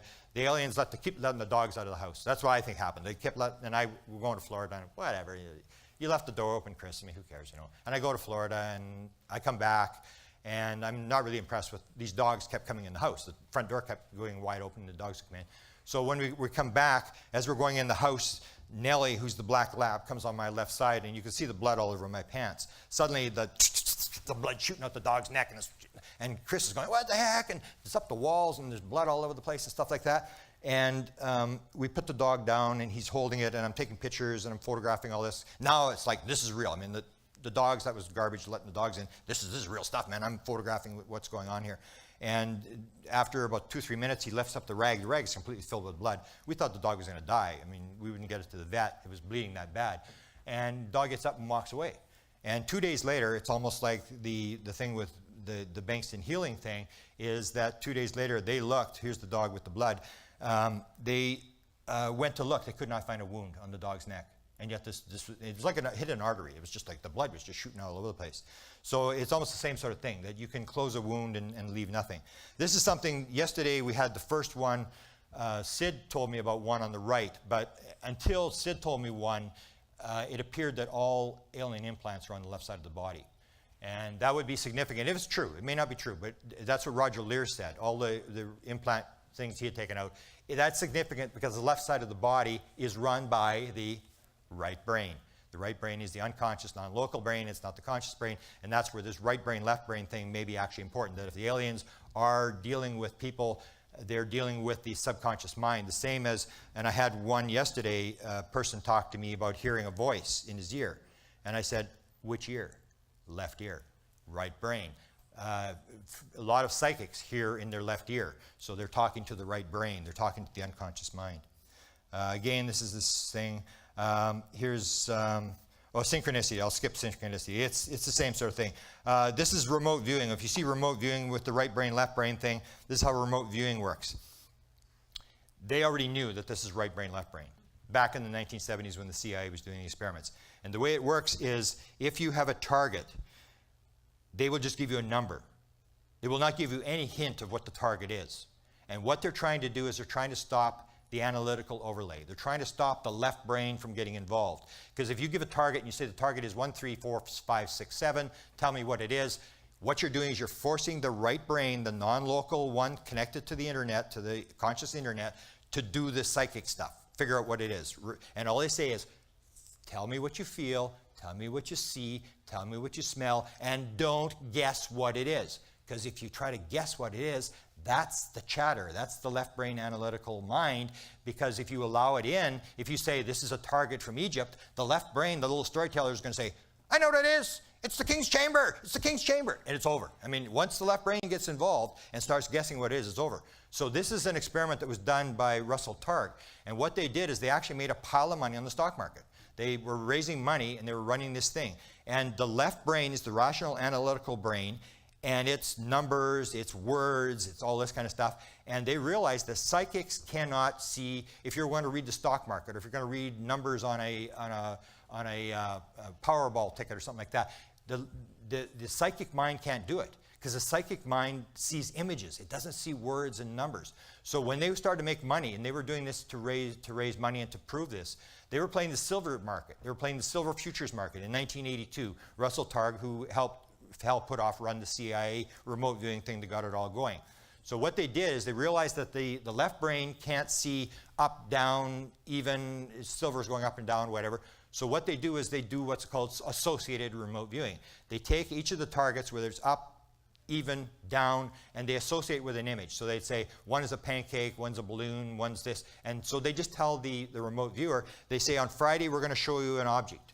We want you to give me the target. What is the object we're going to show you? And then the guy will say, okay, it's kind of flat and it's floppy. And then they go, oh, they think that's a pancake. That means it's going up. And they actually played, and they made $250,000 in the stock market, playing the silver futures market. They were on every single time. And then they started to actually, they did a second experiment which didn't work, and what they found out was that they weren't giving, the guy wanted to make more money. The guy was financing it. They were making so much money on this thing that they wanted to finance it. And so he said, well, give him 2 targets a week. But then the guy didn't get any feedback from the first target, and they were already giving him the second target, and then it all fell apart. The third time they ran it, they only did the one, and they made sure the guy got the feedback of what his first experiment was, and they were like basically 100% accurate on remote viewing by using this associated remote viewing. But it's important because they're using objects rather than numbers, because numbers are left brain. And they understood this, that you're trying to shut down the left brain and make the right brain do the psychic stuff, make it do the remote viewing stuff. So there's the target. No. Out of body. The whole thing about when you're out of your body, once you think about, oh, I'm out of my body, your conscious mind drags you back in. It's like you allow the conscious mind to get back in the picture, and it sort of drags you back in. This is a guy who was doing stuff on religious experience, and he was looking at, he was doing the EEG stuff on people who had religious experiences and meditation, nirvana experiences like that, and basically came to the conclusion that basically it's this oneness thing, that basically they all hit this same sort of frequency, and that they're all tapped in the same thing, that there is no difference between the different religions, that once you get into this meditative thing where you get these religious experiences that start all these religions, that they're basically all doing the same thing. And this guy actually talked about oneness. There is no Muslim, there is no Jewish, there is just one. This idea of oneness, the right side, that it's all connected, it's all one. UFO healings. There's been lots of UFO healings, which is another thing, that if the aliens are doing this kind of stuff, we can learn what they're doing. We can look at this kind of stuff, and we already know, like this thing about, energy healing, stuff like that. We started to realize, and you can learn from this. You can actually apply it to your daily life and learn stuff and invent new stuff. This is a thing I've shown around. This guy's in my cities in Winnipeg. This is a guy who is seeing orbs in his bedroom. He has had no real dramatic UFO experiences. He hadn't had any alien experience. He had a lot of weird stuff going on. And most of it, he's known as the orb man. And he sees these orbs in his bedroom. And this is important because it's a blue light. So I meet him. I hear he's doing photographs. He's photographing fleets over Winnipeg and stuff like that. And I go, whoa, is this guy? We go and meet the guy, and I talk to him, and he seems, rational, but he's just kind of obsessed with orbs and stuff like that. And he shows me this picture of the blue light, which is important, because this is the guy, when you come to these healing things, this is a guy who phones me up in February of this year, and he says, Grant, he says, I think I got cancer. And I said, what? Are you kidding? And he's like in his 40s, he's a young guy. And he said, yeah, I think I'm going for a test. I'm going for a biopsy. And you know how it works. And I mean, it's a triage thing. So he's in cancer care in Manitoba. He's like, right away. They send him in right away. And he's got this big, huge tumor on the back of his neck, and it's growing every day. And he says it's coming around the left side, and it's going up into his ear. And so they take him for the biopsy, and it's inconclusive, the biopsy. And then they're going to send him for a second biopsy. So the second biopsy is on the Tuesday. This happens Sunday morning at 1 o'clock in the morning. And this is kind of bizarre. I always show this. Is this the video here? And it comes down between the white wall there, between the two closets. And it comes up. And now you're going to see it in slow motion. And the blue light was important because that's where it comes. You can't really see it on this thing, but if you see it on a big screen, it actually comes down the wall, and it comes into his dirty clothes. He's very upset that he left his dirty clothes on the floor. And he's filming. This is 1 o'clock Sunday morning, and you'll see this object appear, and it's moving. It's getting bigger. It's coming towards him. And then it'll move up and down into him. Boom. And so this is 1 o'clock in the morning. He's just swearing. We actually take the audio off. He was just freaking out when this happened. And he doesn't go to sleep till 11 o'clock Sunday morning. And then he says he gets up at 5 o'clock in the afternoon, and he goes to the bathroom and he's feeling his neck and he goes, what the heck's going on? And he goes and everything's gone. Tumor's gone. He said, unless you were to actually feel, you would not be able to feel anything on his neck. It's completely gone. So he goes to the oncologist on the Tuesday, and the oncologist said, what happened? And he said, oh, I think it went away. He said, what do you mean it went away? It doesn't go away. He said, yeah, I think it happened Sunday morning. I think it went away Sunday morning. He got it. That's incredible. He said, I've never seen it like that before. But his normal doctor, I think we got the thing here? Oh, here's all these orbs. He's got these things flying all over the place. Here comes one right at him.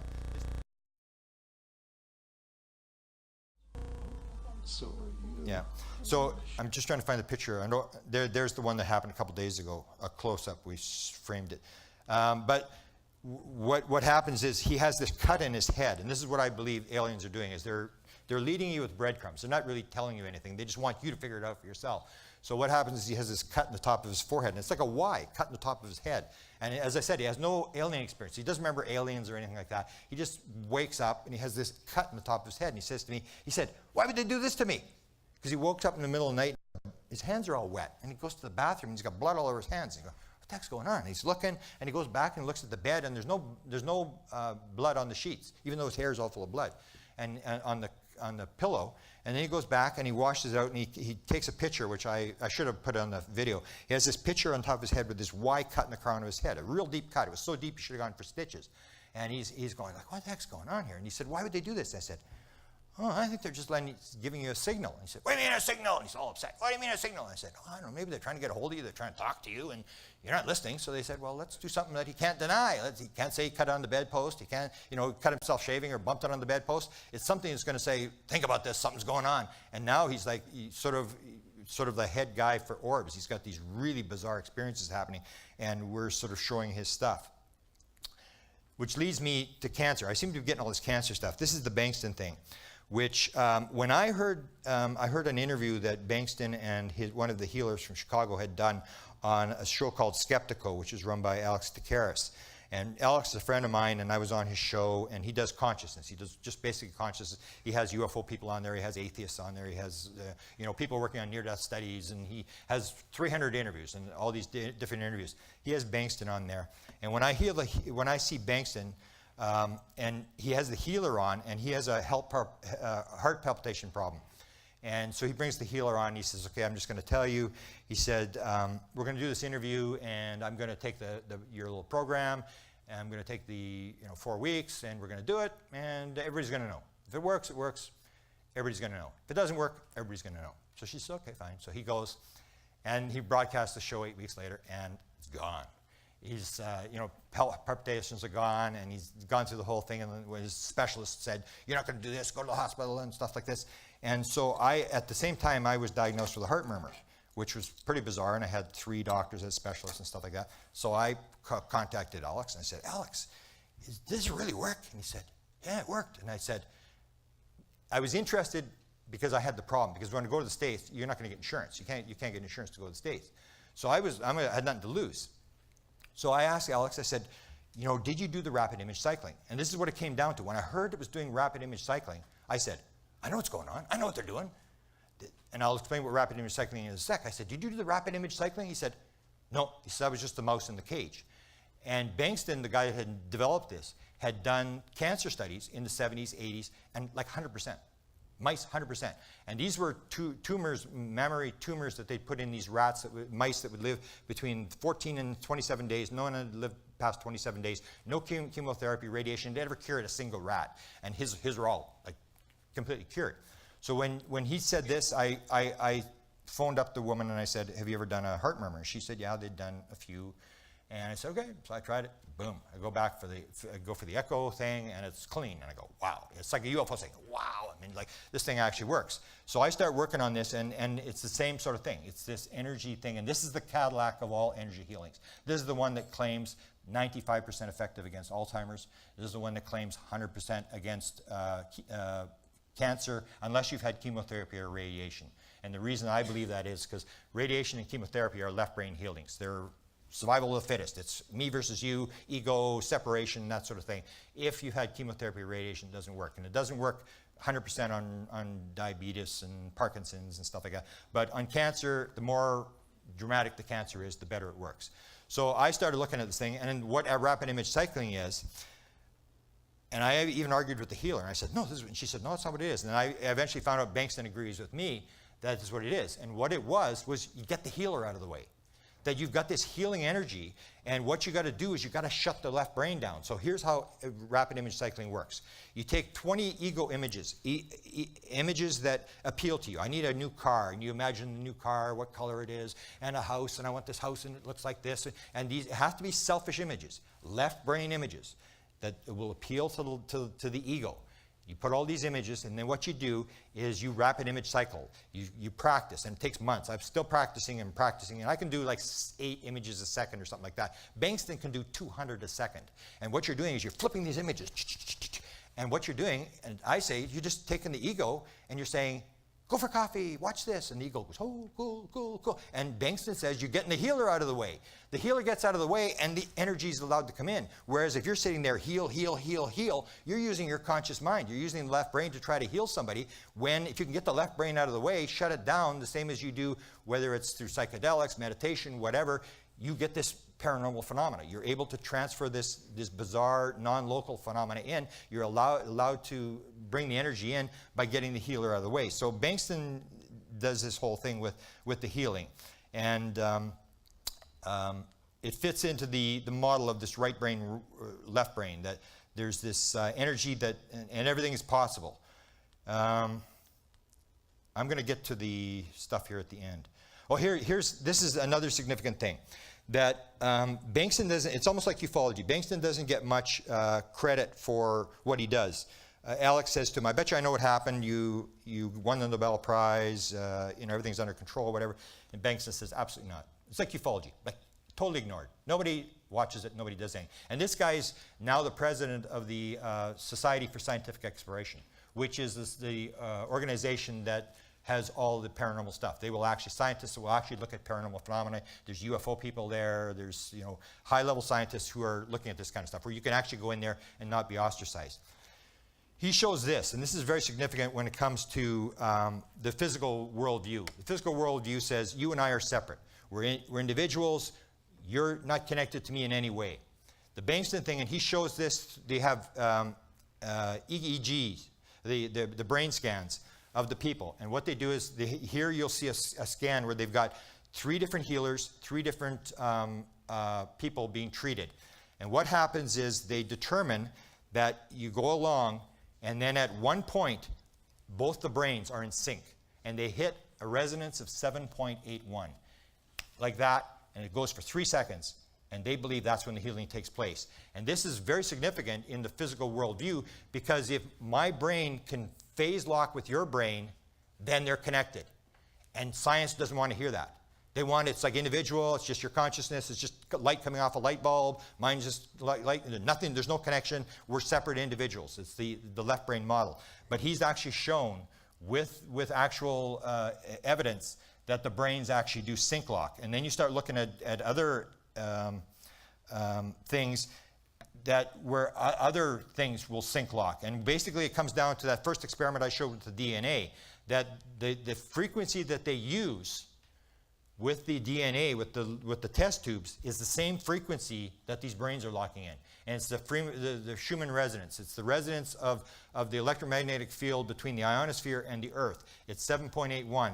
And what you see is that a lot of psychic phenomena, will link into this Schumann resonance. Hang on. This is the one with the, they realized that they did experiments at Planck University, the Institute in Berlin, and found that they could phase lock brains of 2 people playing guitar, that their brains would start to phase lock.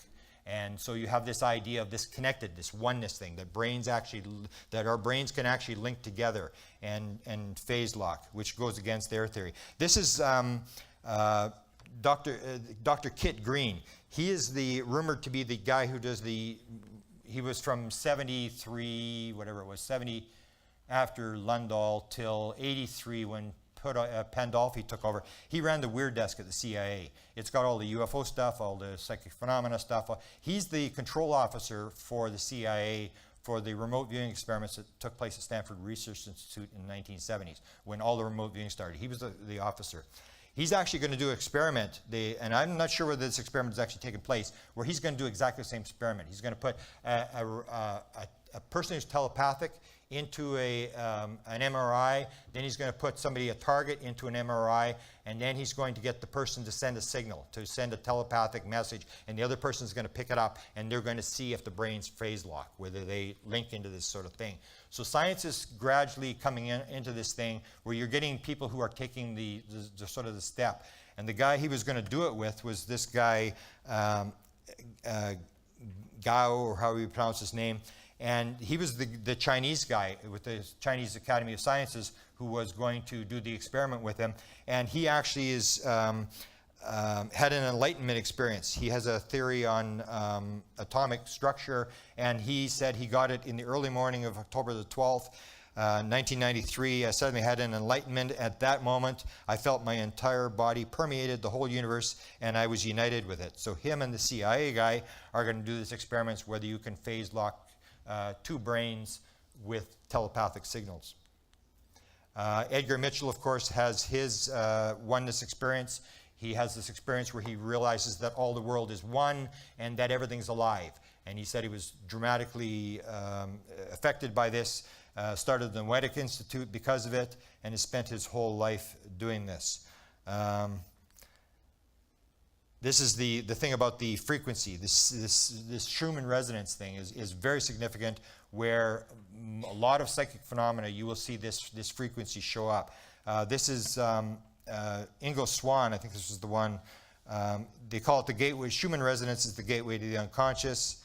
Ingo Swann, he was at in Sudbury at the Persinger's thing, wearing the God helmet, and he was doing experiments there. And Persinger actually still maintains it's a physical phenomena, but Persinger got him on the thing, and you'll see on the top of that slide there, Persinger shows Ingo Swann when he's doing a target, and he claims Ingo Swann's very, very, very accurate, and he shows the Schumann resonance, that Ingo Swann goes into the Schumann resonance when he hits the target. So this is very significant, this idea of electromagnetic fields. This Persinger. Persinger has this guy, and he studied this guy quite a bit, and he claims the same thing, that when this guy is reading somebody's mind, the longer he's with the person, the more their brains phase lock.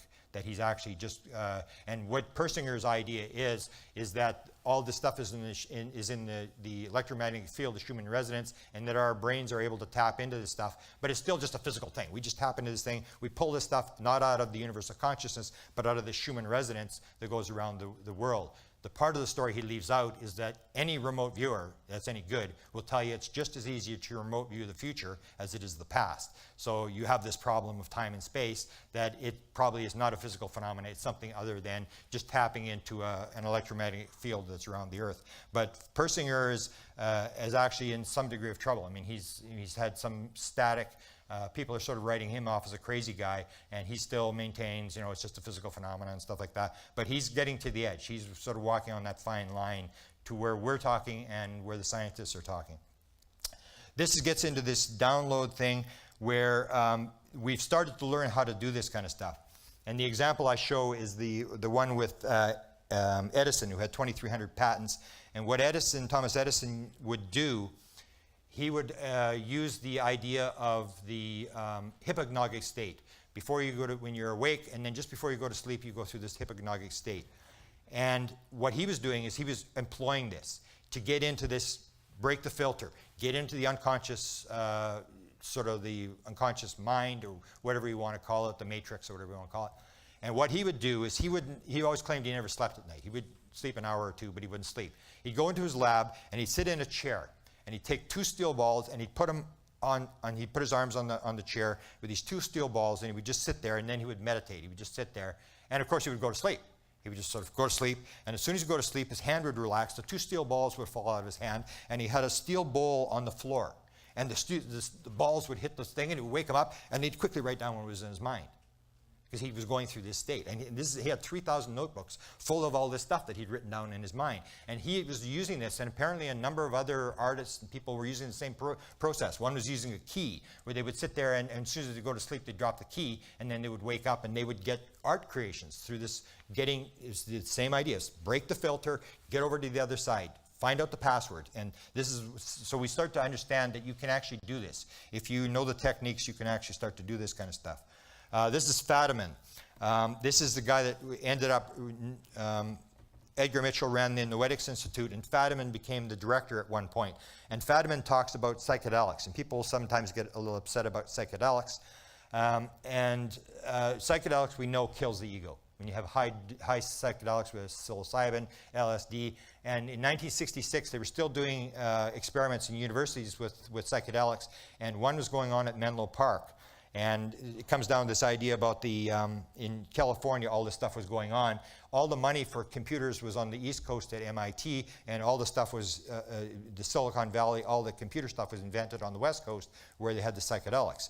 And they were doing psychedelics experiments. This is 1966. This is the day they shut the psychedelic experiments down.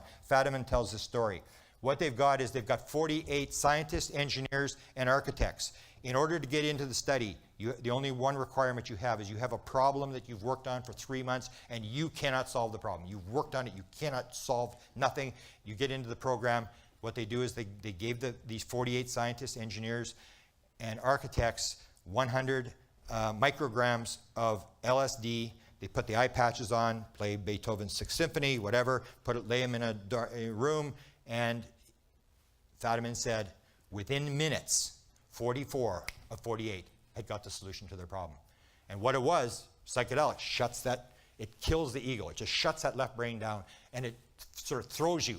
It's like the fast way. It just throws you in there.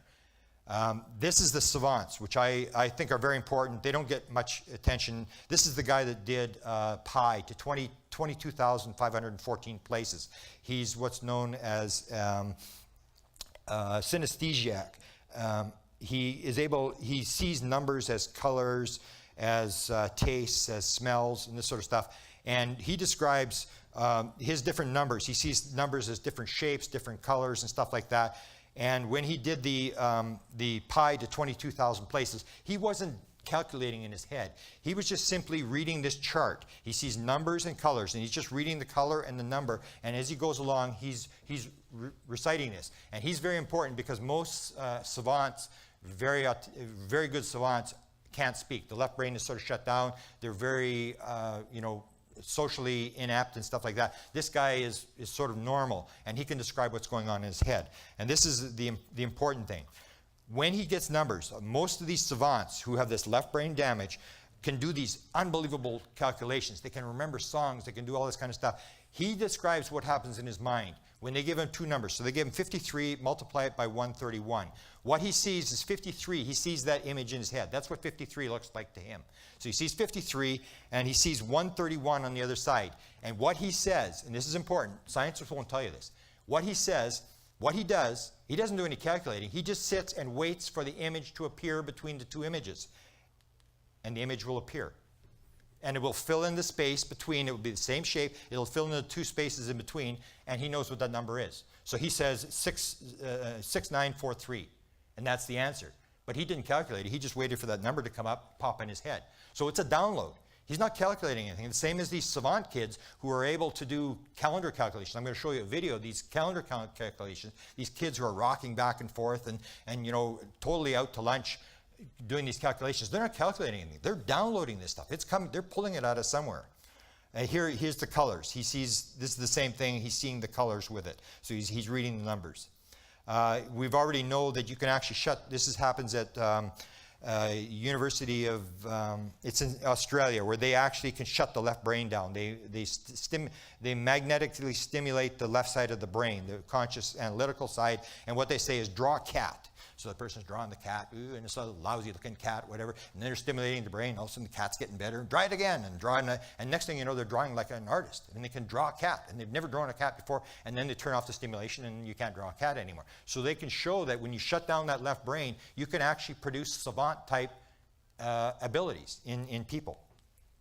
This is the video I'm talking about. People, when I say that they're using this thing about genetic memory, the genetic memory man. This is how they explain this. Oh, it's just genetic memory. The guy has has a mathematical gene that he's able to do this kind of stuff. These are two guys. These are I think they're the Sachs twins. I think they call them the Sachs twins. This is 1960. This is John and Michael, and they're very autistic, and they're going to do calorie calculations. And I want you to see at the end, you're going to see them doing these calculations of what day of the week a certain day is going to be, and you're going to think, oh, they're calculating this stuff. And scientists will say they're calculating, and then you tell me at the end, when they start asking them rational analytical stuff, like basic mathematical stuff that's on the left side of the brain, they start asking, you tell me, is this kid got a mathematical gene? Watch this. Oh, well, let me explain this first. This is the Rain Man thing. The other thing these people can do, which is absolutely defies anything science can explain, is this thing that was done in Rain Man. You see this experiment where he's in the restaurant and he's autistic. He needs toothpicks in his pancakes all the time. And I need toothpicks. And he's saying, get him some toothpicks. And she gets a toothpick. She drops the toothpick box, and he immediately goes 246. He sees on the floor and he counts 246 toothpicks. And these people can do this kind of stuff. So here's the thing from Rain Man. Another check. This is based on a true story. 82, 82, 82. 82 what, Ray? How much is this? Toothpicks. It's a lot more than 82 toothpicks, Ray. Plus 246 total. The change. Ray, how many toothpicks are you? 250. Pretty close. Come on, let's go, Ray. 246. There's 4. There's 4 in the box. So they actually had a guy that could take peas in a bowl. They could take the peas and drop them on the floor, and as they hit the floor, you could tell exactly how many peas are on the floor. And they can do this kind of stuff. So the question is, where are they getting it? Are they calculating this? Are they using the right brain to link into this unconscious field? So here's these two savants. This is a dramatic short clip from these two savants calculating. It's July 19th, and the year 92,000. July 19th, 92,000? 860. There it is. 92,860? Yes. That will be 92,860, July 19th? Right, July 19th. That will be on July 18th, 92,860. Yeah, That will be on a Monday. on Monday, all right.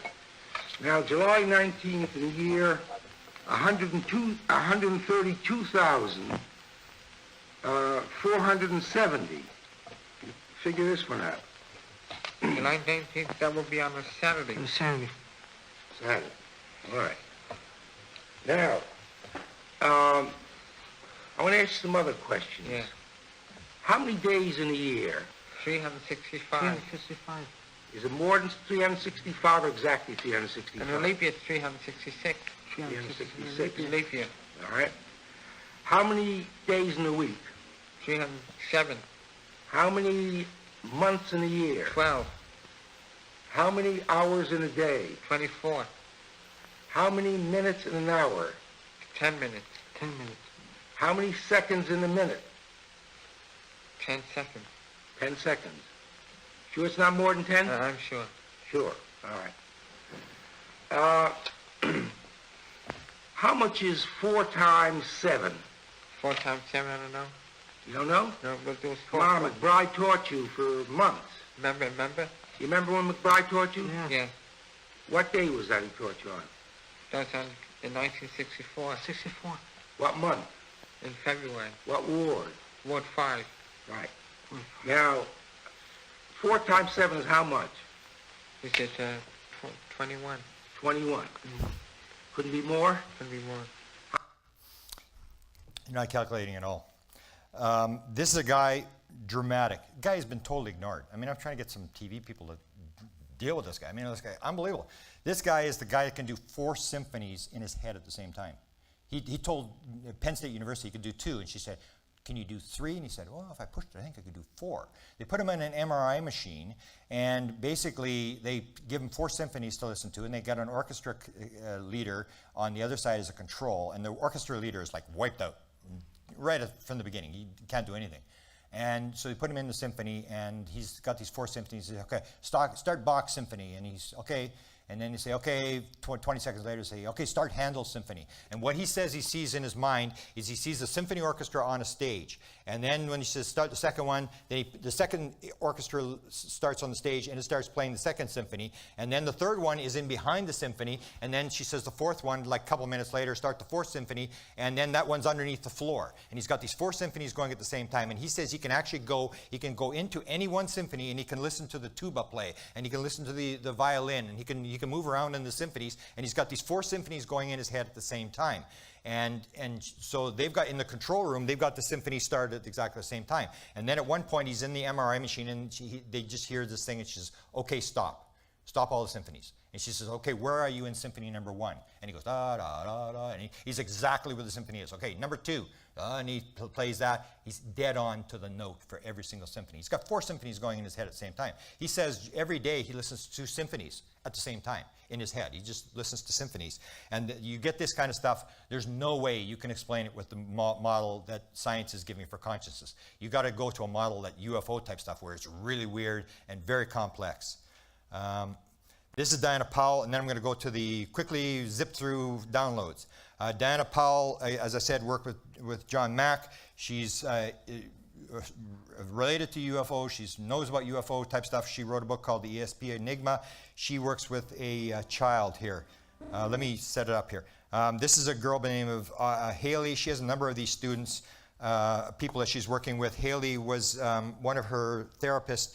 Got the idea that Haley could read her mind, so she said to Haley, Haley, how do you say I love you in German? And Haley goes, she can't talk. She's nonverbal. Her brain is completely shut down on the left side. She just punches this in, and exactly the German words, she put them down. So they go to Diana Powell, and this girl at one point hit 162 numbers in a row right. You're going to see her do 18. They wanted to play games. She got tired with the telepathy thing and just kept telling me what the numbers were. So they played a little game, and they said, okay, Haley, we're going to play a little game. You do the mathematics. You take this times this, and it's going to be equal to this. You have to get the first and the second and the third, the thing. So you're going to see her do a calculation. On the right side, you're going to see the left side, you're going to see the number with the calculation, and you're going to see her punching this thing into the board as she's doing this thing. The video you're looking at shows the experimental setup we had last spring. Haley, a 10-year-old severely autistic child, and her therapist are seated alone in the room, together at a table and separated by a tall partition that prevents eye-to-eye or physical contact. Cards with randomized numbers, words, sentences, pictures, and equations were hidden until the experiment. The therapist viewed them one by one on her side of the visual barrier and then asked Haley what she was thinking or looking at. Haley pointed with her wooden pencil inside characters on stencils with her right hand to select them, and then entered them with her left into a device that converts text to speech. You'll notice that there are no characters for division signs, equal signs, or decimal points, so the therapist had to tell Haley when these occurred. You'll also notice that her answer is 100% accurate on 18 out of 18 digits. And hers was totally ignored. She's like us, totally ignored her. Deepak Chopra has now offered to fund a study, because the skeptics, of course, said, well, there was probably just a tape recorder in the room. The little girl was listening to a tape recorder. Now she has to do all the experiments all over again. So she's in the same position we are. Here's Jeopardy. This is the downloads, and this is kind of, I'm going to go very fast because we've only got a few minutes left. We're going to play Jeopardy. And we're going to go through the categories here. The categories are going to be computers, inventions, Nobel Prizes, books, and music. Here we go into the Jeopardy round. Okay. And first one, computers for 100. Steve Jobs at Apple Computers attributed his creative ability and innovations to this. LSD. Steve Jobs believed that the experimenting with LSD was one of the 2 or 3 most important things he had ever done in his life. He also stated it reinforced my sense of what was important, creating great things, making money. So the left side of his brain, he talked about this thing that this is where his creativity, this is where ideas came from. Fadiman, we may, let's do computers. Doug Engelbart, who was credited with the creation of the computer, attributed his discovery in 1950 to what? And of course the answer is he had an inspirational download. This is where the idea for the computer came from.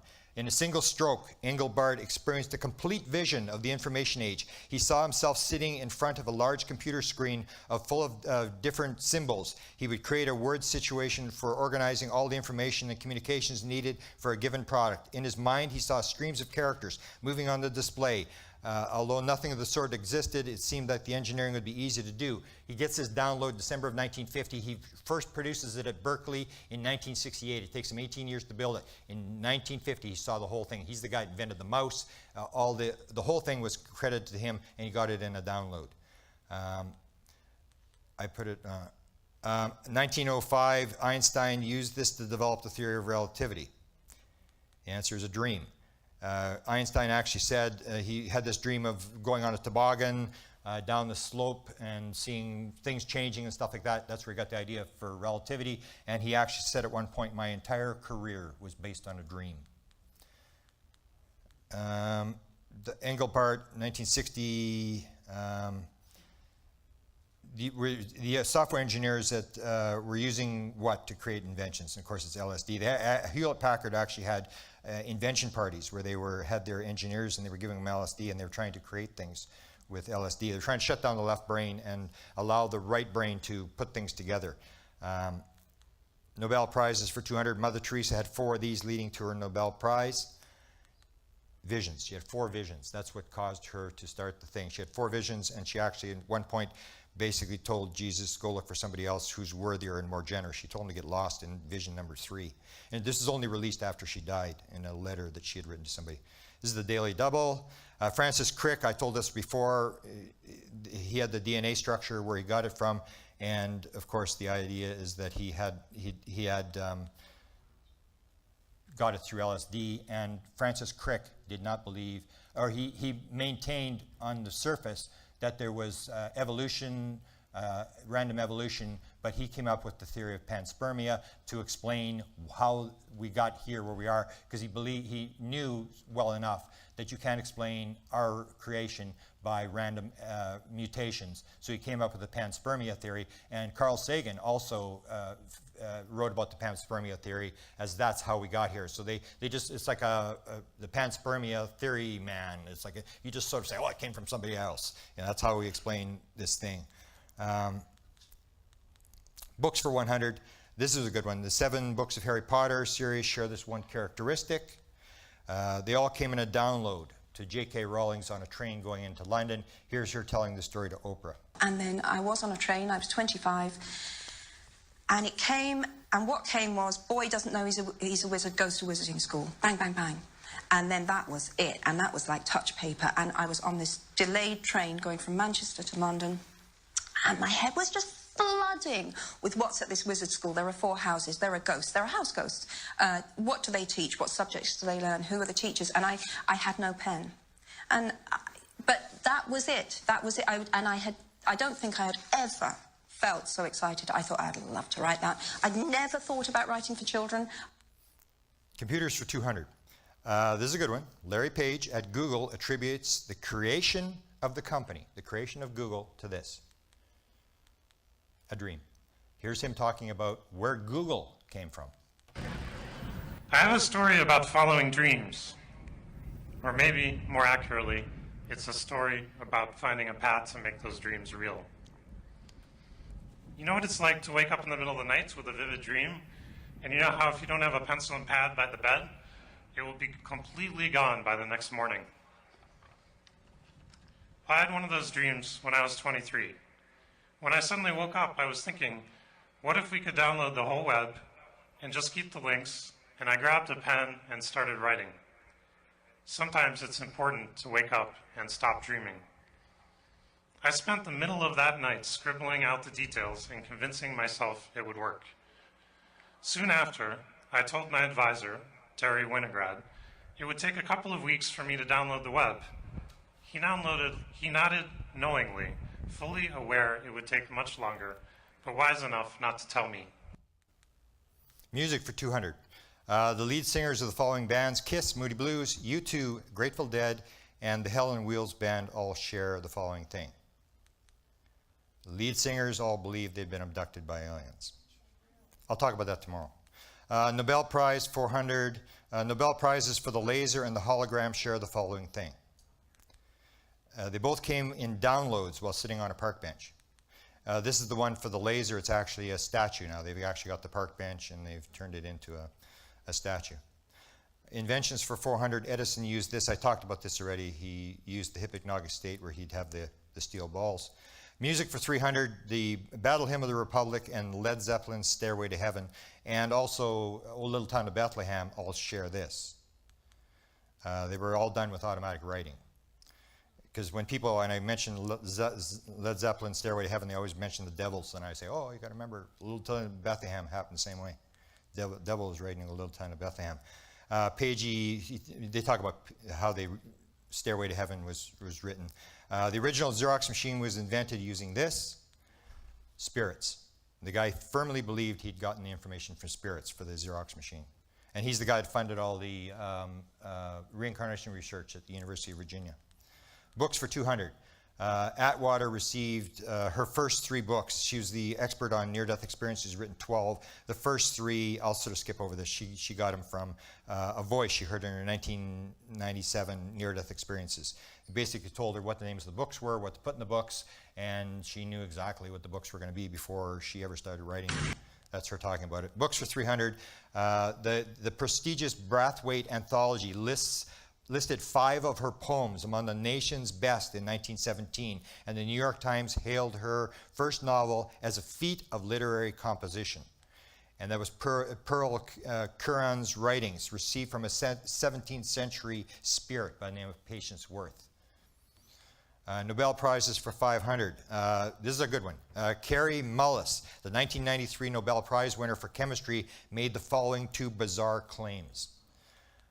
What are the 2 claims are that he and his daughter had been abducted, and the other one was that LSD had helped him learn to walk around inside a molecule, and that's how he ended up with his Nobel Prize. Music for 500. These classical musicians from history have also claimed downloads and inspirations, because a lot of you'll see tomorrow, I'll talk about the musicians, a lot of the big rock guys are claiming downloads and abductions and stuff. And so when people brought up the idea that this is the devil doing it, I went back, because my mother's a church organist, and I went back and looked at all the old-time Bach, Beethoven, Handel, all this sort of stuff, and I tried to see, and basically, these are all the ones that were claiming downloads. I mean, basically everybody. They're all saying, I was just a scribe, and it was coming into my head and stuff like this. Books for 400. Twice nominated for a Nobel Prize, Francisco Xavier used this to write 412 books. He had a spiritually inspired automatic writing. The proceeds of 50 million books he sold went to charity. Got them all from, he believed, spirit from automatic writing. Computers for 400. Software that runs millions of routers worldwide, and all computer programming code used for virtual reality were inspired by what? Same thing, LSD. Basically, you wouldn't have computers with LSD. I mean, just they're all doing it. I mean, there's just everything. So they talk about this thing, and the virtual reality software, they said everybody was doing it, the people that built the code for it. Books for 500, Brad Stagger, who wrote 180 books, had inspiration for where his inspiration came from, and he said it was a hooded figure that stood beside his bed, and that he and his wife called Elijah. Okay, so you have, that's basically the same story as the engineer told me, this NASA engineer, this hooded figure, you couldn't see the face, you just could see the hooded figure standing there at the end of the bed, and suddenly, the morning, they get this great inspiration. Final Jeopardy. Here we go. Near-death experiences and OBs. This is very critical to the whole understanding of consciousness that the physical scientific world cannot explain. This has to do with near-death experiences and OBEs. In a 2-year study of blind people and near-death experiences, participants reported this.